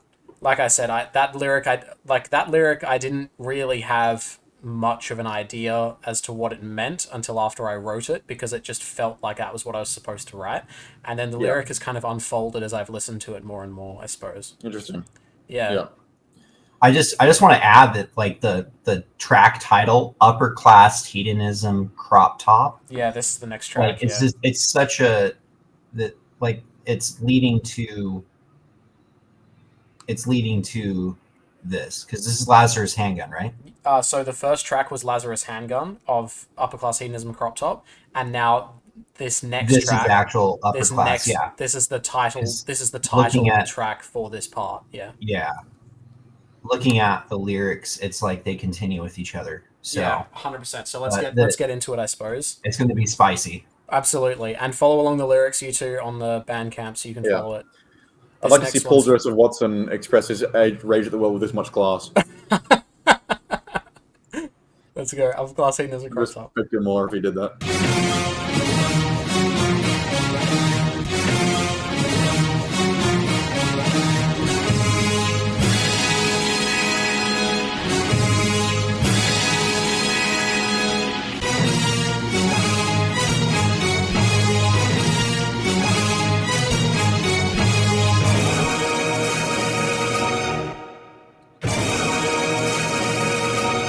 What is the damnation of hell? To go with that society who have not obeyed his commands. Upper class hedonism crop top. Alcohol, weed, STDs unlocked. Store and booty shorts, click with a padlock. Double degrees, no careers, no ad block. Who's your daddy, golf caddy, or an iPod? You have to pay at least $5 for my bod. Get your head out of the sand, you backlog. I am the corporate head of Attack Frogs. If coffee stops working, I am a lot. If I kill a baby, maybe I am stop. Controlled minds and people like crack rock and beating them back, dog. Broken backs and act, dog. I am not your sort of sod. I am not like a Maclog. I might give your parents a bad shock, and that's gone. Upper class hedonism crop top. I am not used to this solid rock. Foppin' sops with solid pop playlist in their molly mop in their mouth. Golly gosh, tell me who their vomit drops. Violent societies follow mops in a horrid bop. The music of masochists and the atheists. Sorry pop, when their dad finds out they don't like having jobs, they like ollie hops. Naive pops, kitty bops and myopic tops. Ha.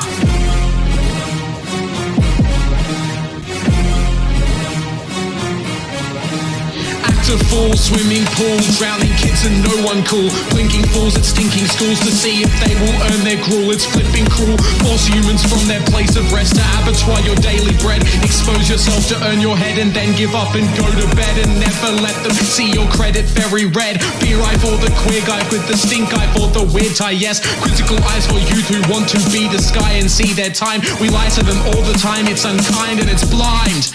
Death watch on the red rock won't stop till the dead rot. Red dot on the best lot, it's not jest, it's red dot with a headshot. And messy dreadlocks, deadlocks in the doldrums in a headlock. I'm spending my best stock on a red block of chocolate in a crest of upper class hedonism crop top. Alcohol, weed, STDs on lock. Store and booty shorts clipped with a padlock. Double degrees, no careers, no ad block. Who's your daddy, golf caddy, or an iPod? You have to pay $5 for my bod. If coffee stops working, I am a lot. If I kill a baby, maybe I am stop. There we go. Anything to say about that? Now that we've just been thoroughly black-pilled about the state of society. So I want to be unethical and go and take this video and post it to the ex-Mormon subreddit just to get you views, because it's going to trigger a lot of people. It will 100% trigger a lot of people. It not only is going to trigger a lot of people, it's going to trigger a lot of people with like cope comments. Like they'll have nothing to actually reply with. It'll be like whataboutisms, you know what I mean? It'll be like, well, the church facilitates sexual abuse. And he's such a bad musician. Yeah. Yeah, that was Leiland left at the wrong time. Yeah, just at that exactly. Yeah, this is his music. This is his kind of music. But I don't know if he would actually have liked that song, because that song is a bit more experimental, a bit noisier all over the place. He likes this very kind of clean, lyrical, rhythmic kind of rap. He has a style. He has a style. Where's the sample from? Where's the sample from on the orchestral sting? It's from an opera. I don't actually remember which opera it's from, but it's from an opera. I think it might be from the story of Exodus. It might be one of, like, there was an opera retelling of Exodus, and I think there was, no, it wasn't. It was an opera about a king or something, and this was the music that was played at the king's approach when the king like came to his throne. And I like sampled it, chopped it up, sliced it, and kind of made it my own into this nice, like intense, epic kind of battle music, I suppose. So you're like I was saying, $5 for your OnlyFans? Upper class hedonism crop top, alcohol, weed, STDs on lock, store and booty shorts clicked with a padlock, double degrees, no careers, no ad block. Not to get off on a tangent, but hello. What do we think about the lyrics specifically? Hello, can you guys hear me? Yeah, I can hear you. Yes, I can hear you. Sorry, what were you saying? The audio dropped really weird. This is kind of nostalgic for me, because it reminds me of my first interaction with you on Twitter. Yeah. And how we weren't friends at first, because you were very, very traditionalist in banning of certain substances. Because there is a huge issue. not to digress to the word of wisdom, but I really feel like that's why it's banned, because there is a subsect of society that's completely okay, that can handle, and they have a glass of whiskey every night and they're fine and they're not, and that's it. They have that self-control, but the vast majority do not have control over these substances.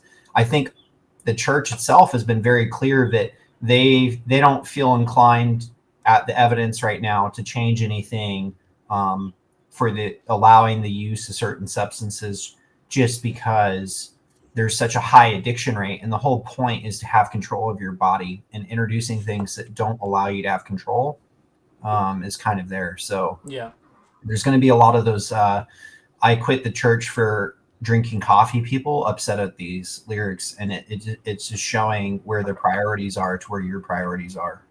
Yeah. And I mean, like, I suppose, like, so I wrote this is a bit of background that I can tell you as a as the person who made it. I suppose I can give you this kind of like insight into I wrote this. I was at the beach. I think we were just going out for dinner or something on a beach with my family, and just seeing the way everyone was dressing, and seeing like it was in a very upper class area, so seeing like the kind of gauche displays of wealth in like the cars and the clothing and the whatever, and then just knowing that like everyone, that like a large portion of these people behave extremely immorally in every aspect of their life, it triggered me so much to like, and that's what inspired this song, was just this.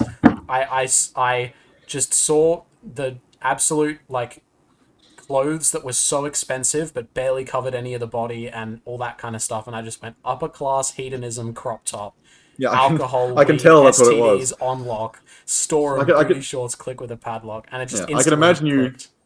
I can imagine you just sitting down going, upper class hedonism, crop top. That's literally what it was. He's just angrily writing on the pad, like he's like fisting the pen with crayon. He's been like that ever since high school. Though what's funny is like Peregrine was like this, but like before he became a member of the church. I remember we were at like our year 12 camp. We got on like a cruise boat, and he was upset with like the whole vibe of the thing, and he got really mad. I did. And so I didn't like the music they were playing either. I was like, isn't this supposed to be a Christian school? Like, I'm not even a Christian, but like the stuff they're playing, this is not Christian music. This is like horrific what they're playing on this thing. I don't want to see I don't want to see young wholesome Christian women getting low. Yeah. Anyway, so that was Upper Class Hedonism, Crop Top. You can tell where we're at in the album in terms of the journey is we've done the meditations portion. We're now into the kind of the kind of quiet rage, the rage that that we all feel on a daily basis, but we can't express because we would, everyone would think we're crazy or we're too angry, or maybe even we don't feel that rage because we're, I don't know who wouldn't feel that rage, but I think everyone, even out of the church, feels this kind of rage at some aspects of society. They just delineate it. They just don't know how to express it. Yeah. And then they separate it out and they say, I don't like that bit, but I like this bit's fine, but I don't like that bit. Yeah, exactly. And I'm just basically saying, look at all this horrific stuff we have, and try and tell me that this system is good, and try and tell me that this system is working, because it's not. Most people in the world dislike at least upper class or hedonism or crop tops. That's right. Oh, that's so funny. Shall we go on to Freedom to Do Evil? Yes. Yeah, I'm already looking at the lyrics. It's gonna be great. Let's go.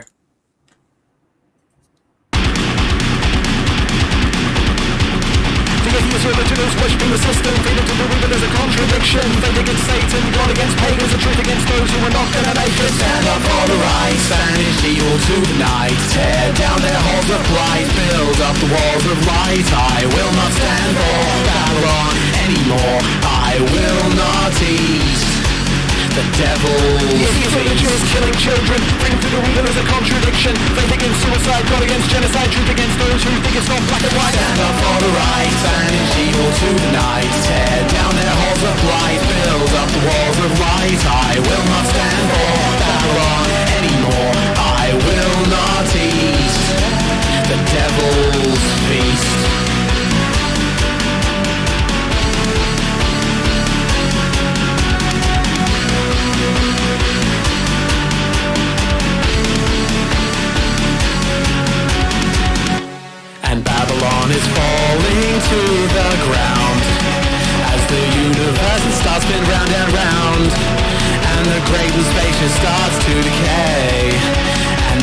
over, the earth falls away. Atheist religion is a sickly symptom. Freedom to the weaker is a contradiction. Faith against nothing, God against crushing everything with a vision of suffering. Are you going to eat the plastic food they put upon your plate? Are you going to feed your baby to the idol in the waste? Are you going to consume the devil's song until you fade away?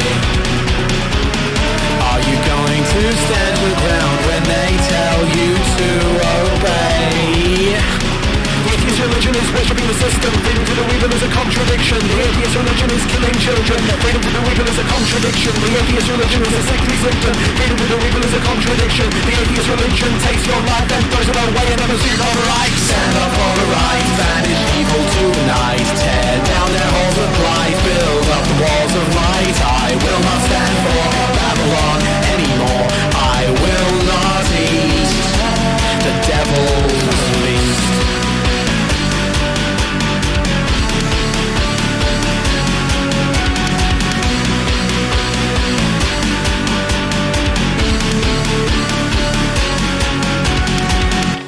And Babylon is falling to the ground as the universe starts spin round and round, and the great and spacious starts to decay, and the veil over the earth falls away. And Babylon is falling to the ground as the universe starts spin round and round, and the great and spacious starts to decay, and the veil over the earth falls away.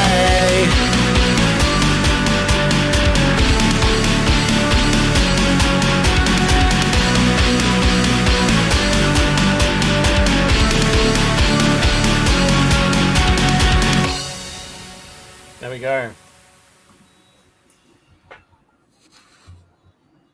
How are we feeling? Earth is in free fall, Peregrine. Yes, that's right.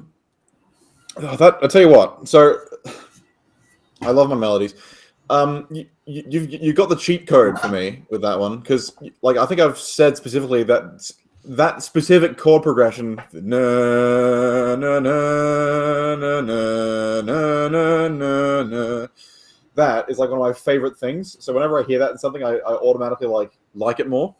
But just I don't know what to call it, but that specific progression, the sort of I feel like you find it in like nightcore and anime like videos from 2008. You know what I mean? It might be kind of Royal Road-esque progression. I don't know. Not in a bad way, because what that reminds me of, that song, is it reminds me of what's it called? You're Gonna Go Far, Kid by The Offspring.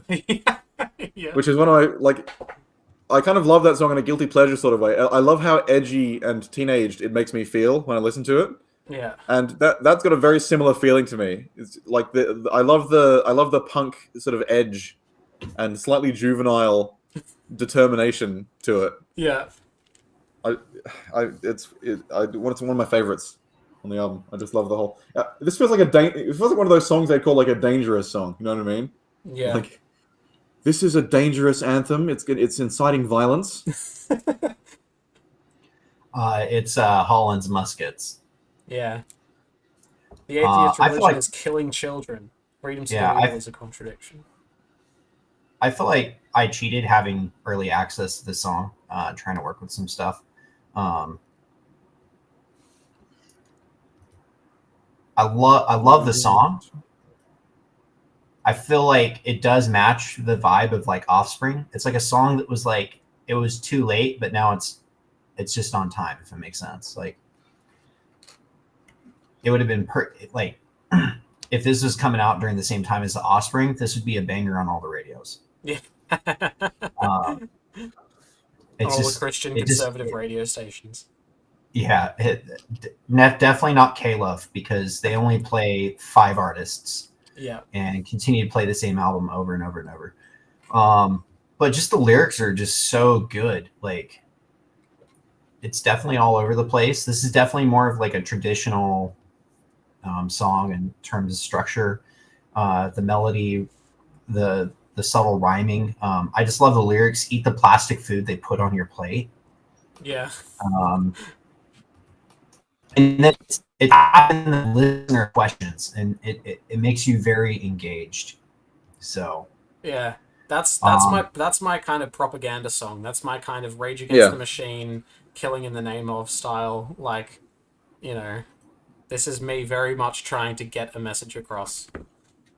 It also sounds like the hardest song, like a hard song in one of those like games where you tap the music, like tap the. Oh yeah, like you like try like to do it really, or like Tap Tap Revenge or Guitar Yes, Hero. like Tap Tap Revenge. Any of these things. I can imagine. I can actually imagine a Guitar Hero chart for this. Maybe I can pay someone to make a tell you what, it sounds like for it. It sounds like Freedom to Do Evil Contradiction sounds like what would have been my favorite song on Tap Tap Revenge. That's what it sounds like when I was 8.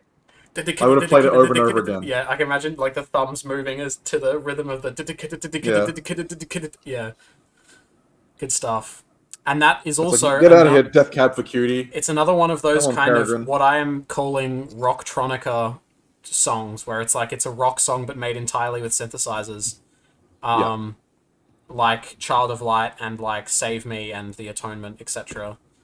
All right, let's move on. We're on to the fourth part, where getting into the home stretch now. Now we have Waits from part 4, Serve God. So as you can tell, we've gone through Meditations, which was kind of this slightly desperate, slightly hurt pleading for God. And then we have Upper Class Hedonism Crop Top, which is the, really hard kind of, the hard realizations about the world and these questions that it raises about how should I exist in this world? What am I supposed to do with what I'm given? And then we have this final closing part, which is Serve God, which is the kind of answer to Upper Class Hedonism Crop Top's question, if that makes sense. And this one is called Waits. Yep. Hey.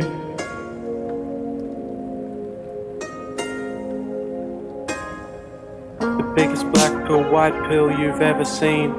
World going to hell, but John saw it in a dream. And we will suffer hardships, it's a certainty. But that is far better than if we had never been. And the end is coming, it always has been. Do not procrastinate the day that you are made clean. And darkness and shadow may have made me, but I allowed light to change me. This is the thing that keeps me going, knowing that God is out there, knowing what I'm going through and helping me coping, knowing who I am and where I'm going. This is the thing that keeps me going, knowing that God is out there, knowing what I'm going through and helping me coping, knowing who I am and where I'm going. These weights pull me down, but I will stand up and I will be stronger all around. I will make massive ground, I will be stronger. That is the purpose of these weights that crown me. Sometimes I can't fly, I'm like where my feathers been. I don't need to imagine hell, I saw it in a dream. And I have suffered hardships, sometimes it hurts to see. But that is far better than if I had never been. And the world is falling, it always has been. But it will rise from the fire and will be made clean. And from the world sin saved it will be. Then light will change the world like it changed me. This is the thing that keeps me going, knowing that God is out there, knowing what I'm going through and helping me coping, knowing who I am and where I'm going. This is the thing that keeps me going, knowing that God is out there, knowing what I'm going through and helping me coping, knowing who I am and where I'm going. These weights pull me down, but I will stand up and I will be stronger all around. I will make massive ground, I will be stronger. That is the purpose of these weights that crown me. These weights pull me down, but I will stand up and I will be stronger all around. I will make massive ground, I will be stronger. That is the purpose of these weights that crown me. That is the purpose of these weights that crown me. That is the purpose of these weights that... So there you go, that's the first part of the realization. What do you think? I'm going to go first because I really have to go to the bathroom. Yep. But you definitely go from meditation to examining society, the realization that being religious is the modern anarchist, to this is the weight setting in on it, and the lyrics are just right on point. The biggest black pill, white pill you've ever seen. So you're doing both at the same time. And it's like the realization of being in the latter days and knowing that God is out there knowing is also how you can cope with such dark times. And then like when you talk about I can't fly, I feel like we've all had that dream where we somehow can fly in the dream. And then like we get so used to being able to fly in the dream. And then we have a dream where we can't fly. I feel like that's the waking world where we're empowered in our dream state. We can do anything, but in the waking world, we're very limited in our ability. The same way in a giant macro perspective, in the way world events are doing, we're helpless to what currents of society is doing. But we still have that ability to dream that God knows what's best and to accept his will. So, and you just close a song off with a profound, I will be stronger. That is the purpose that these weights crown me. That it's like the conference talk where they talk about the tree on the edge versus the tree in the forest, that the trees in the forest are all weak because their strength is only because of their number. Yeah. Whereas a tree that's been on that one rock for 300 years, that's just weathered every single storm, you can't beat that. And so, yeah, there's a lot to pull out of it. But yeah, I love the song. It's pretty awesome. Thank you. Oliver. Off to the bathroom. Yeah, it's nice. I would say it's one of the ones that I feel least strongly about, just because it's not as punchy as the other ones that you've done. It's definitely a pleasant song with quite deep meaning, but it is one of the ones where I got into a bit of a lull. Yeah, but it is probably a very nice antidote to the rage that you get from the previous section, and that's though. supposed So it's to good. be It's important kind of that it's the point. there. Yeah, for sure, and that's kind of supposed to be the point. Is that it's like, this is the answer to upper class hedonism crop top. It's like, how am I supposed to get through this exhausting life? How am I supposed to get through all these things? And the answer is, you must get through them because these are the weights that you are supposed to lift, and if you lift them, you will be stronger, kind of thing. Yeah. It's definitely very Peregrine as well. I can say that. It is very Peregrine. Yeah. As opposed, because like some of the songs are you showing off your versatility. That feels very natural. That song. Yeah, that's true. So Logan, Oliver just said basically that while the other songs feel like I'm showing off my versatility, that one feels like it comes very naturally to me. It's a very me kind of song. It was very easy for me to make, and that's actually a very good point.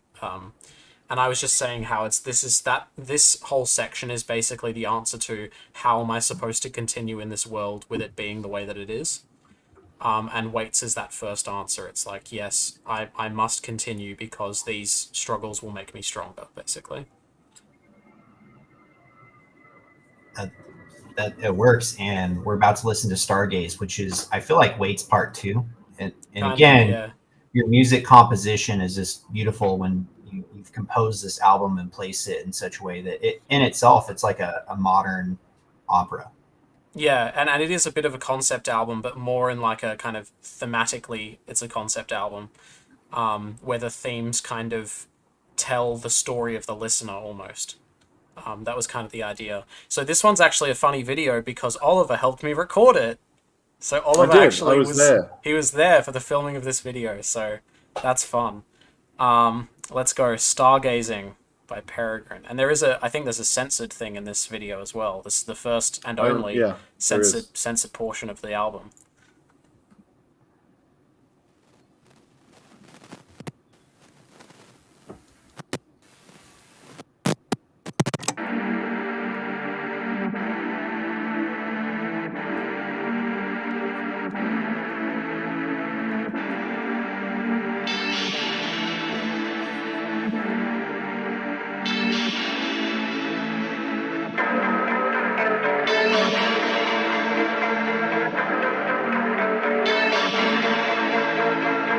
fight to make my own fate though, huh? See potential, I can't wait though, huh? Stargazing, just wait till I make those, huh?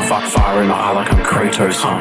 I'll keep ascending till I'm airborne, huh? Till then make noise like an air horn, huh? They think I'm executing them, stay your arm. Why would you be scared? You don't make porn, huh? Babylon thinks I'm a basket case. They spend 20 grand on a casket K. They use money on cars, on bars. They give money to the Lord, they're like, brah, no way, they smoke and game. Porn on their phones while they're drunk and deranged. Only get girls while drunk at a rave, and not got a wife cause that'd be lame. Messaging stars, they won't take notes, huh? Every single offer, they don't say no, huh? I've been on the path to the place though, huh? They've been laughing from the great and the spacious one.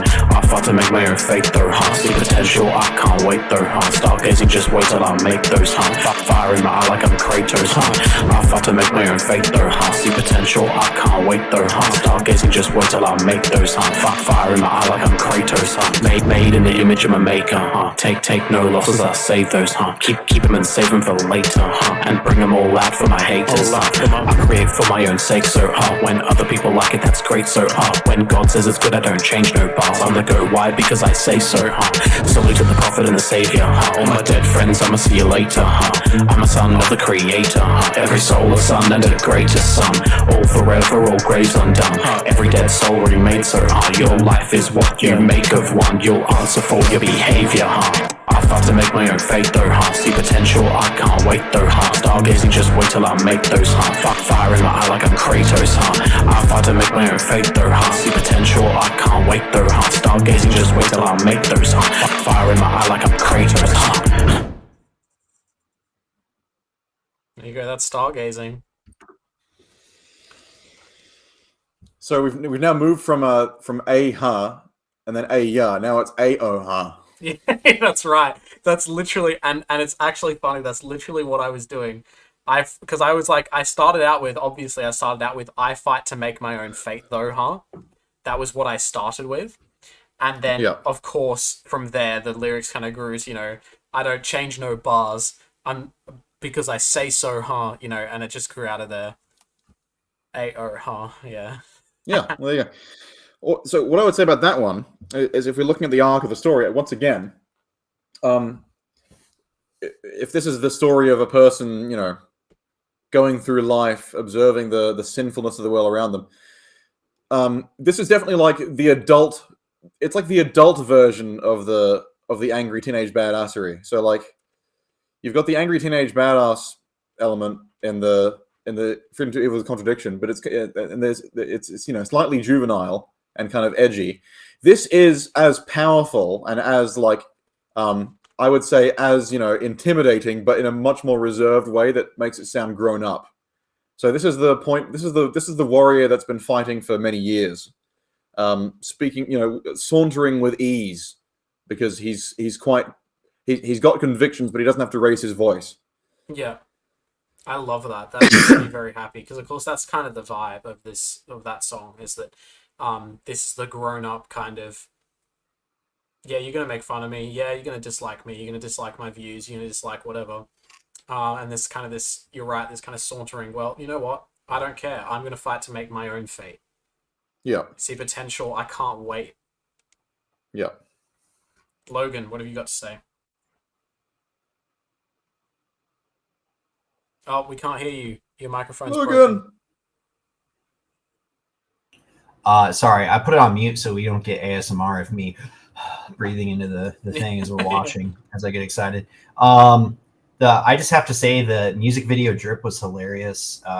Interlay, you just at the park, I can just imagine some people like, this guy. With the cardigan and the like plaid like pants. I love the rhyming with like I'm Kratos, but my own fate though. Like I'm just upset that Plato wasn't in there, like making fun of how people are like nowadays. So many people are doing stuff just because it's catchy, flashy, and it's the new now. Yeah. Not because they actually care about it. Yeah.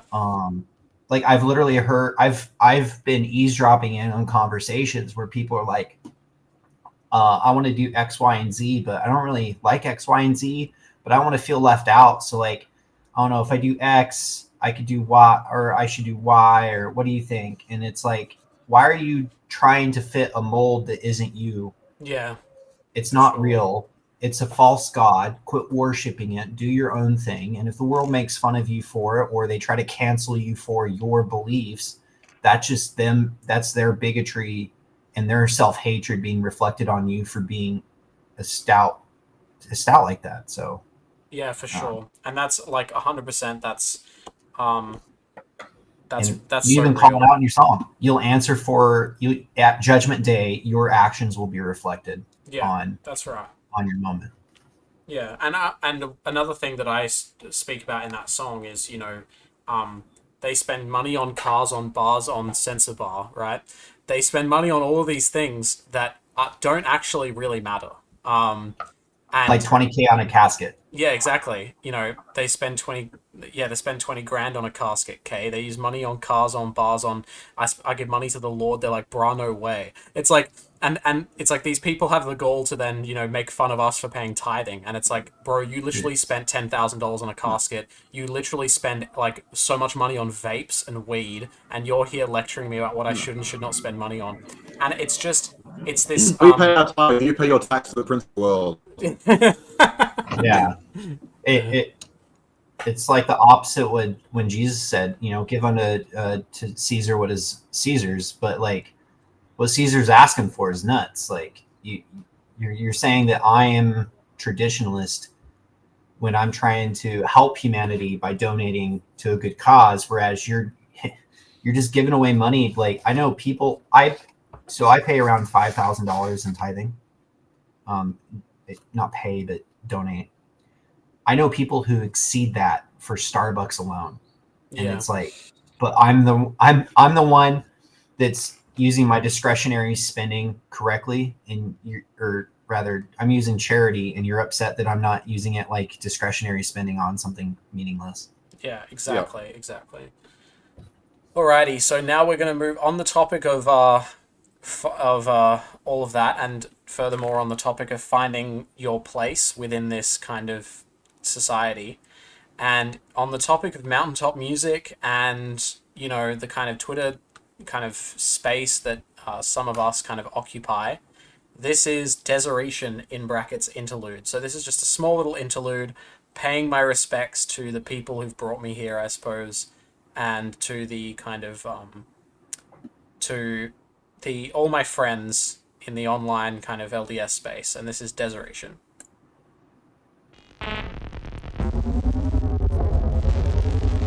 Can I get some keys, please? Where are your knees? Pull up with the bees. God's coming threes with my Deseration G's. They're my boys, they're my team. Joseph Smith, the prophet, shout out Oli Kataree. We don't believe the TV. That's called getting your opinions from a screen. From elites in Los Angeles, we say nay, brother. The spirit's all we need. Scripture's what we read. The white wolf we feed. I see pride, I see greed. I see corporate elite. I see cities of people in spiritual need. We aim for virtue and purity. Babylon's like a man who cheats. Oh wow, what a dream. Oh wow, what a meme. I mean, rape culture's real, but it's a globalist scheme, if you know what I mean. They aim for your bloodstream. What atheism means is crushing all the good in the world through regime. Pull up with the bees. God's coming threes with my Deseration G's. They're my boys, they're my team. Pull up with the bees. God's coming threes with my Deseration G's. They're my boys, they're my team. Pull up with the bees. God's coming threes with my Deseration G's. They're my boys, they're my team. Pull up with the bees. God's coming threes with my Deseration G's. They're my boys, they're my team.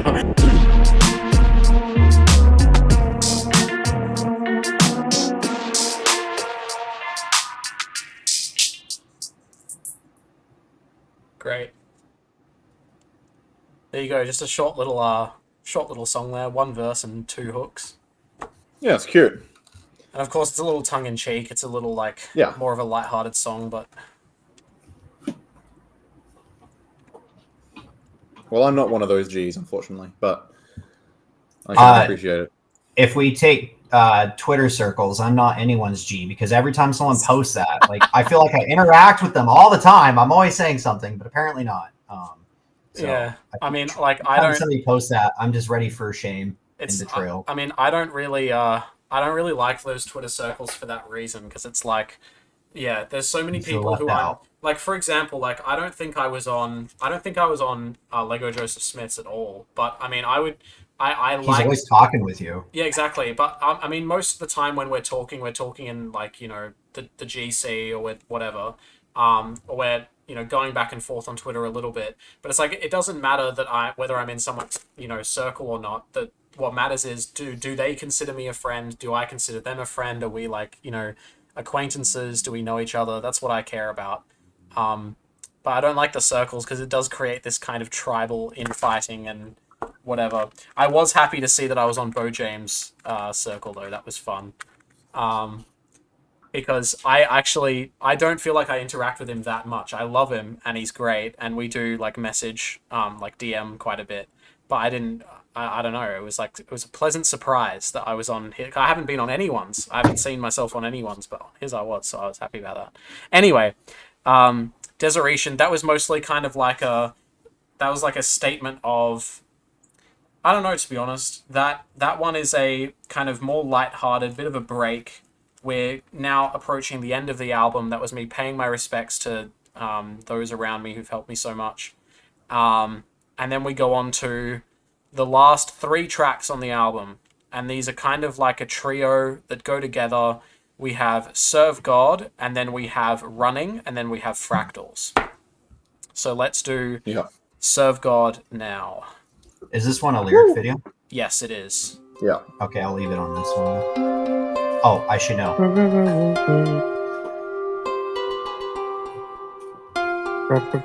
Run, run, my brothers, never stop. Never serve Babylon, only serve God. Hold to the rod that'll get you to the top. Put on the armor and never take it off. Run, run, run, my brothers, never stop. Never serve Babylon, only serve God. Hey, I've been vibing. Latter-day Saint on the great southern island. Smiling, I might crime, and the truth in the eons of occulted diamonds. You may find it, I say truth. You may find it hiding in silence. Still small but burning like a fire, and time is flying. Like a thief in the night he'll be hiding. So no procrastinating or sighing. At the feast of the bridegroom we'll be dining. Look at the distant horizon, fire and lightning. Coming tide quite frightening. Babylon crying, take me to Zion. No lying, truth only, love only, no despising. Run, run, my brothers, never stop. Never serve Babylon, only serve God. Hold to the rod that'll get you to the top. Put on the armor and never take it off. Run, run, run, my brothers, never stop. Never serve Babylon, only serve God. Hold to the rod that'll get you to the top. Yeah, and never let it drop. I've been vibing, fast flying bird with words with great timing. Hi, it's time. I might find, man, the truth is that I've been very fine, straight vibing. And the world is a sad, dark place. It gets a lot brighter when I see your face. When I think of you, it's a warm embrace. Like I could close my eyes and fade up. Check the clock. Where does the time go? I swore it had been 10 minutes, but that was like an hour ago. Do my chores, do my dailies, tweet slow. Then just drop an album on and maybe who knows. Run, run, run, my brothers, never stop. Never serve Babylon, only serve God. Hold to the rod that'll get you to the top. Put on the armor and never take it off. Run, run, run, my brothers, never stop. Never serve Babylon, only serve God. Hold to the rod that'll get you to the top. Yeah, and never let it drop. Yeah, never let it drop. Put on the armor and never take it off. Run, run, run. Yeah. Only serve God. I know for a fact, by the way, that song is some people's favorite song on the album. So that's really interesting. Yeah, because that's not what my reaction was. No, it's not even my favorite song on the album. But. No, it's interesting. That song, it definitely fits with the album. It's not necessarily one that I would go to on my own. It's kind of, I find it a little bit generic just in the theming of the album itself. It just feels like one of the Babylon songs rather than being its own thing, kind of. Yeah, that's fair. But it's still good. I mean, the lyrics are still, popping, and it's well produced and all. It just didn't strike me the same way. Yeah, for sure. Logan. I feel like that's what you don't expect. I know in the music industry, they always want to have like specific songs on an album, and to the behest of everybody from the producers to the studio to even the artists sometimes, the people may actually not like the primary songs that they put out. Yeah. And then people people might really like just this kind of song towards on the back end of the album that is like hip hop is famous for producing like a 70-track album with like a 1 to 2 minute raps. Yeah. And they front load to like the ones they think will be popular, and the radio plays, and it's like song 49 is like what everybody loves. That's right. So yeah. This is your version of it, and it's just a good song. It's catchy. I feel like that's why it's just run, and I like how you start with the to set up for how your phrasing and your rhythm and how the song will be. And so you left that ad lib is sort of like how you start. Oh, okay, I know what the beat and melody is. Yeah, awesome. So that one like we go from Serve God, we go into Running, and then into Fractals. And what's funny is Serve God and Running are some of the older songs on the album, so I made them, back when I thought the album was finished about 1.5 years ago. And they were my kind of closers. And then I made Fractals and made a few of the other songs, and I realized, like, this album's going to be, I've got to change some things, I've got to cut some songs out, I've got to, do some stuff. So, but yeah, so Serve God and Running and Fractals become this kind of trio where we go, Serve God is the kind of the simple summary of the Serve God section, which is, what do we do in response to the, upper class hedonism crop top to the Babylon that we find ourselves in? We serve God. That's the big final statement. Never serve Babylon, only serve God. And then we go into Running, which is Running is the closer. The basic idea is Babylon will fall. That's Running. That's the theme of Running. And then we go into Fractals, which is Fractals is a meditation on death, and resurrection, and it's a meditation on the death of the world and whatever. So let's go into Running now. Here we go. This reminds me of Outback Boy days. Those who knew him before he fled agree that he's an unusually talented and bright young man, possibly a genius. But now he is a wanted man.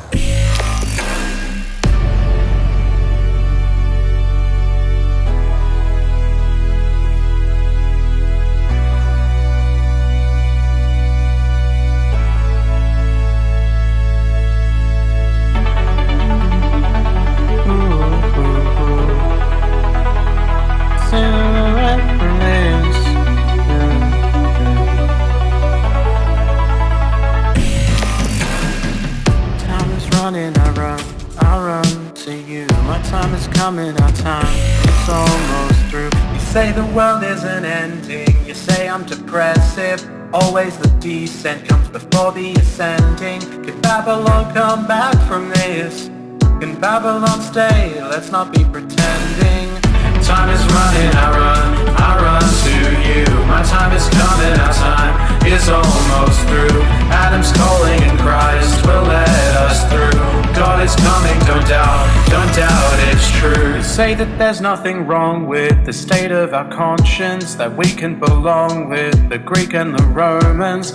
I get sick to my stomach when I see what's done with the daughters of God and with the image of prophets. So this is it, a year of work and it's all for this. I hope you know that after all of this I'll keep giving you truth, not lies. And it's not Babylon but in Christ. I'll keep giving you truth, not lies. Not in Babylon but in Christ. I'll keep giving you truth, not lies. I'll keep giving you truth, not lies. I'll keep giving you truth, not lies. I'll keep giving you truth, not lies. I'll keep giving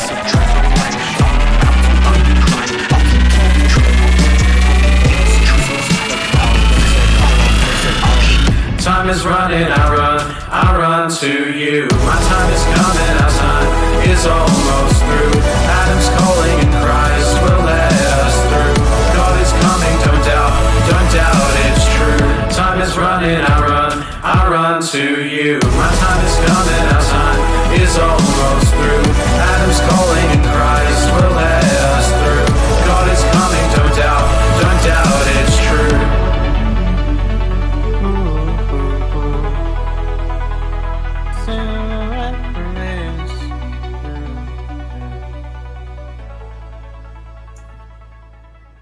little thumbs up at the end.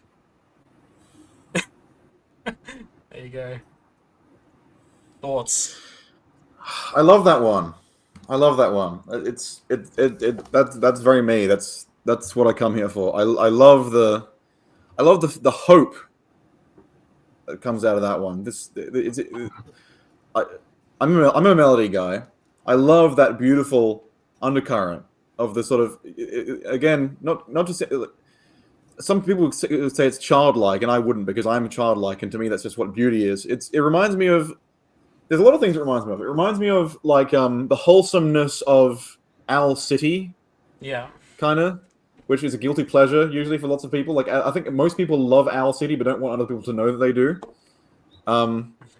because of the whole vibe that it puts off. But it's such a pleasant ride to go on, and that definitely gives me that. It also reminds me a lot of Area 11, like back when you used to be way into them. Yeah. The sort of grandeur, the sort of the qualmless grandeur, like let's go on an adventure. Yeah. Also, the verses remind me a lot of like Bo Burnham's later work. Oh yeah. With the like a lot of Inside sounds quite a lot like that. Yeah. But yeah, that song just made me float. I loved it. I love that. Thank you. And you've listed off basically like a lot of my influences there. So that's great that that reminded you of that. I mean, Area 11, obviously, one of my Modern Synthesis is one of my favorite albums of all time. So, yeah.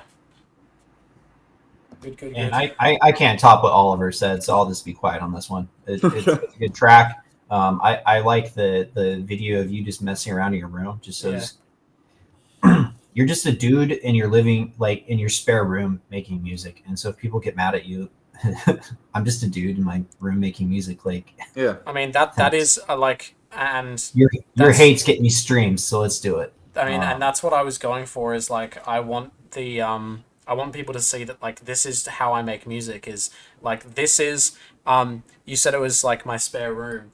This is basically my living space at the moment because I'm basically homeless. So this is my like room, my recording space, my hobby space, my bedroom, my everything room. This is where I basically live at the moment.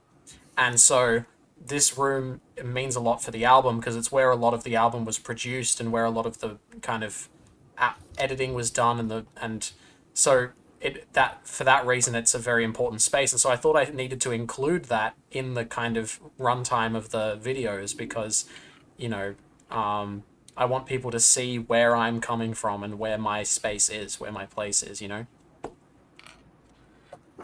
Yeah, not some flashy, Muscle Shoals, TikTok studio mansion that has carpet with like punk rockers vomit permanently dyed into there. It's your living space, it's your place. It's the home is sacred. So 100%. Yeah.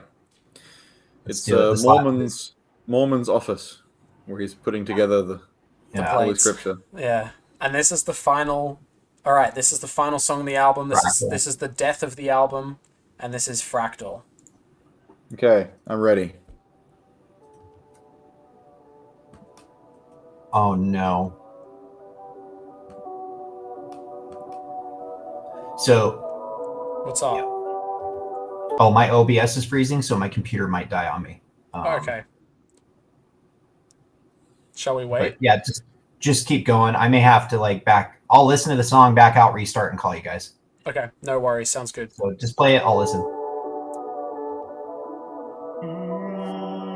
The bird that I'm concerned about here is the peregrine falcon. No, you can go ahead and start.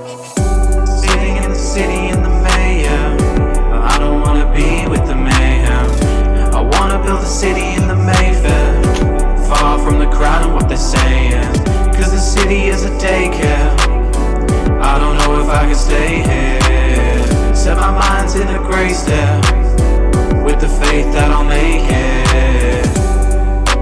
Death is the beginning of something better. Life is the chance to be greater. Time is a spiral with no zenith. Truth is a fractal of meaning. Into the fray, the price will be greater with great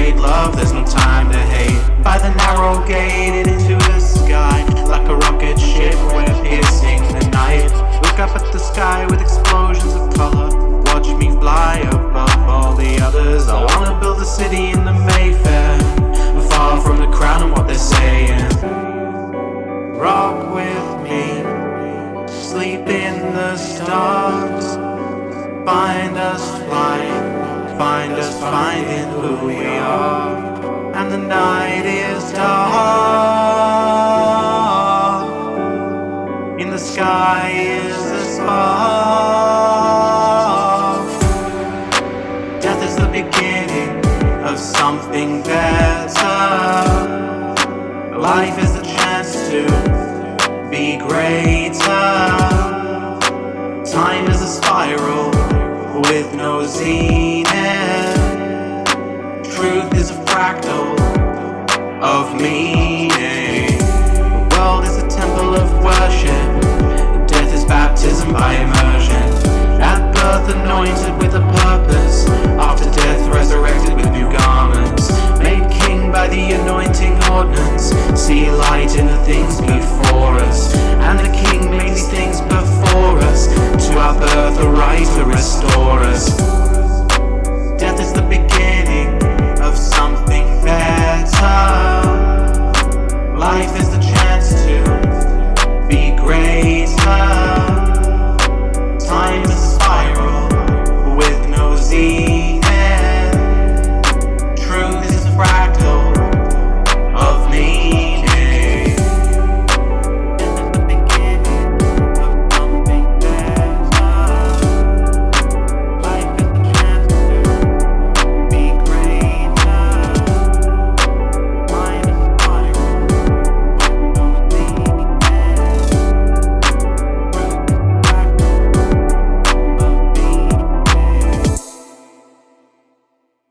Can you hear me? I can hear you.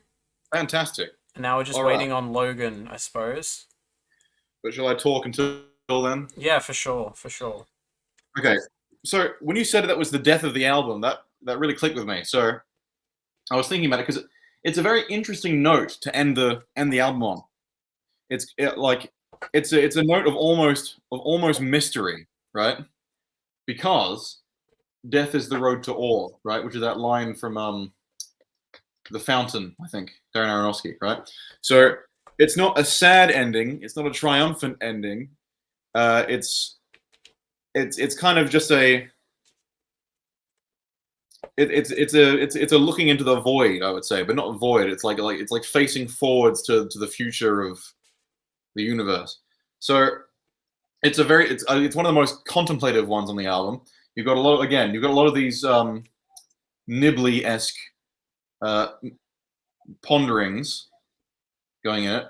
I found it. What I think is very good about that last song is that, again, some of us have a bit of a complex about being perceived as dumb, right? Because a lot of the discourse on the internet, like they say, religion is for stupid people, and the evidence for this is that the LDS religion exists, right? Yeah. It's used as the analogy for why religion is dumb. So it's like, and what I would say about that song in particular is that it's like almost it's like the antidote to that sort of thinking, because I can imagine a person coming across that song and hearing the lyrics, and the first thing they wonder is, wow, this is a very interesting set of beliefs for a person that makes music like that.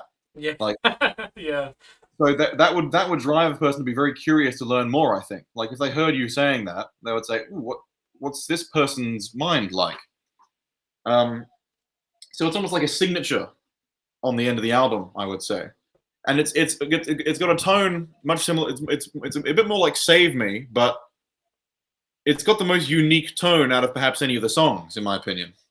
Like it's a wholly unique, quite mysterious sort of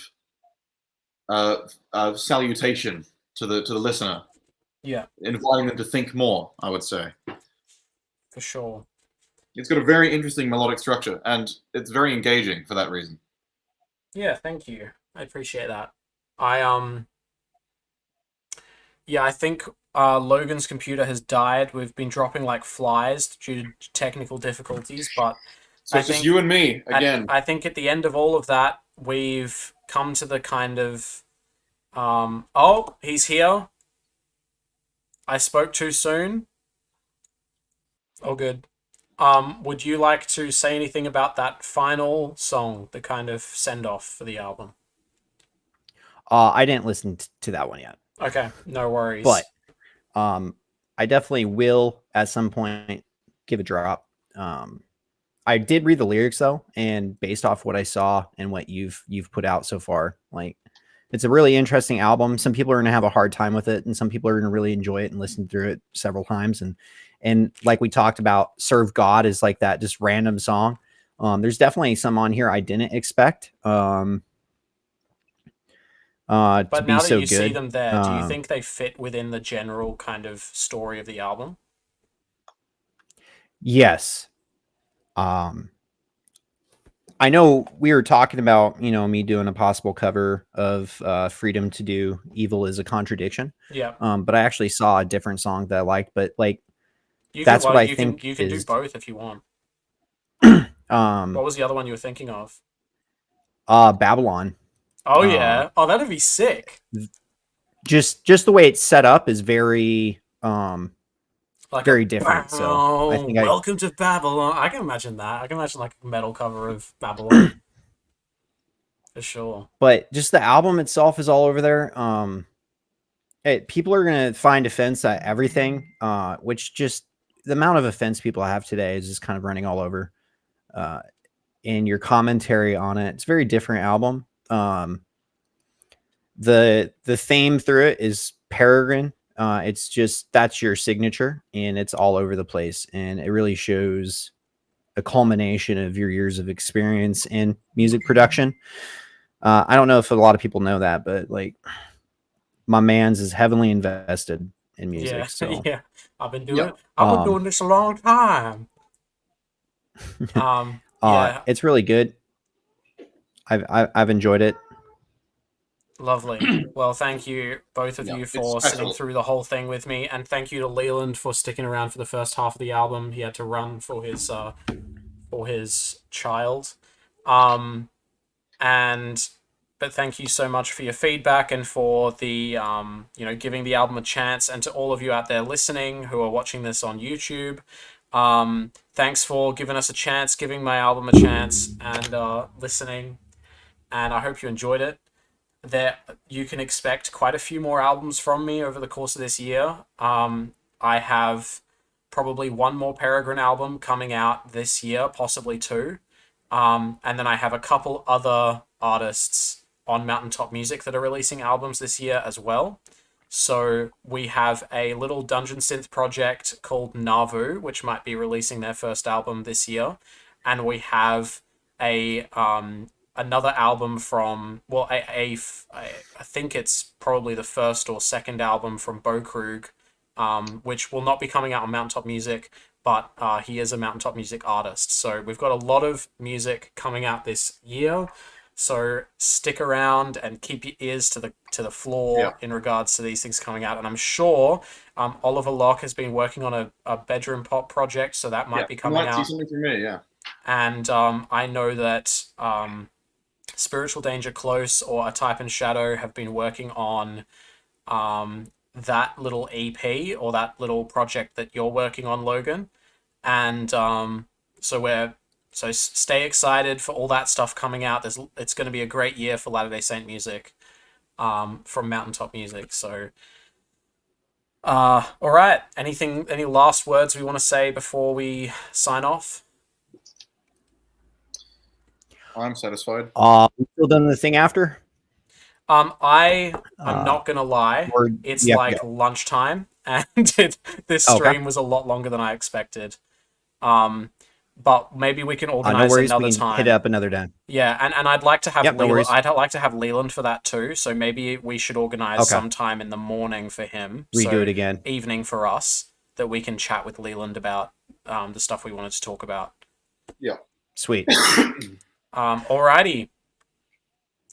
Thanks so much, everyone. Have a wonderful rest of your year. Happy New Year's. And best wishes and much love from all of us here at Mountaintop Music and from me, LDS Peregrine. Bye-bye. Yes, indeed. And God bless you. Bye. God bless you.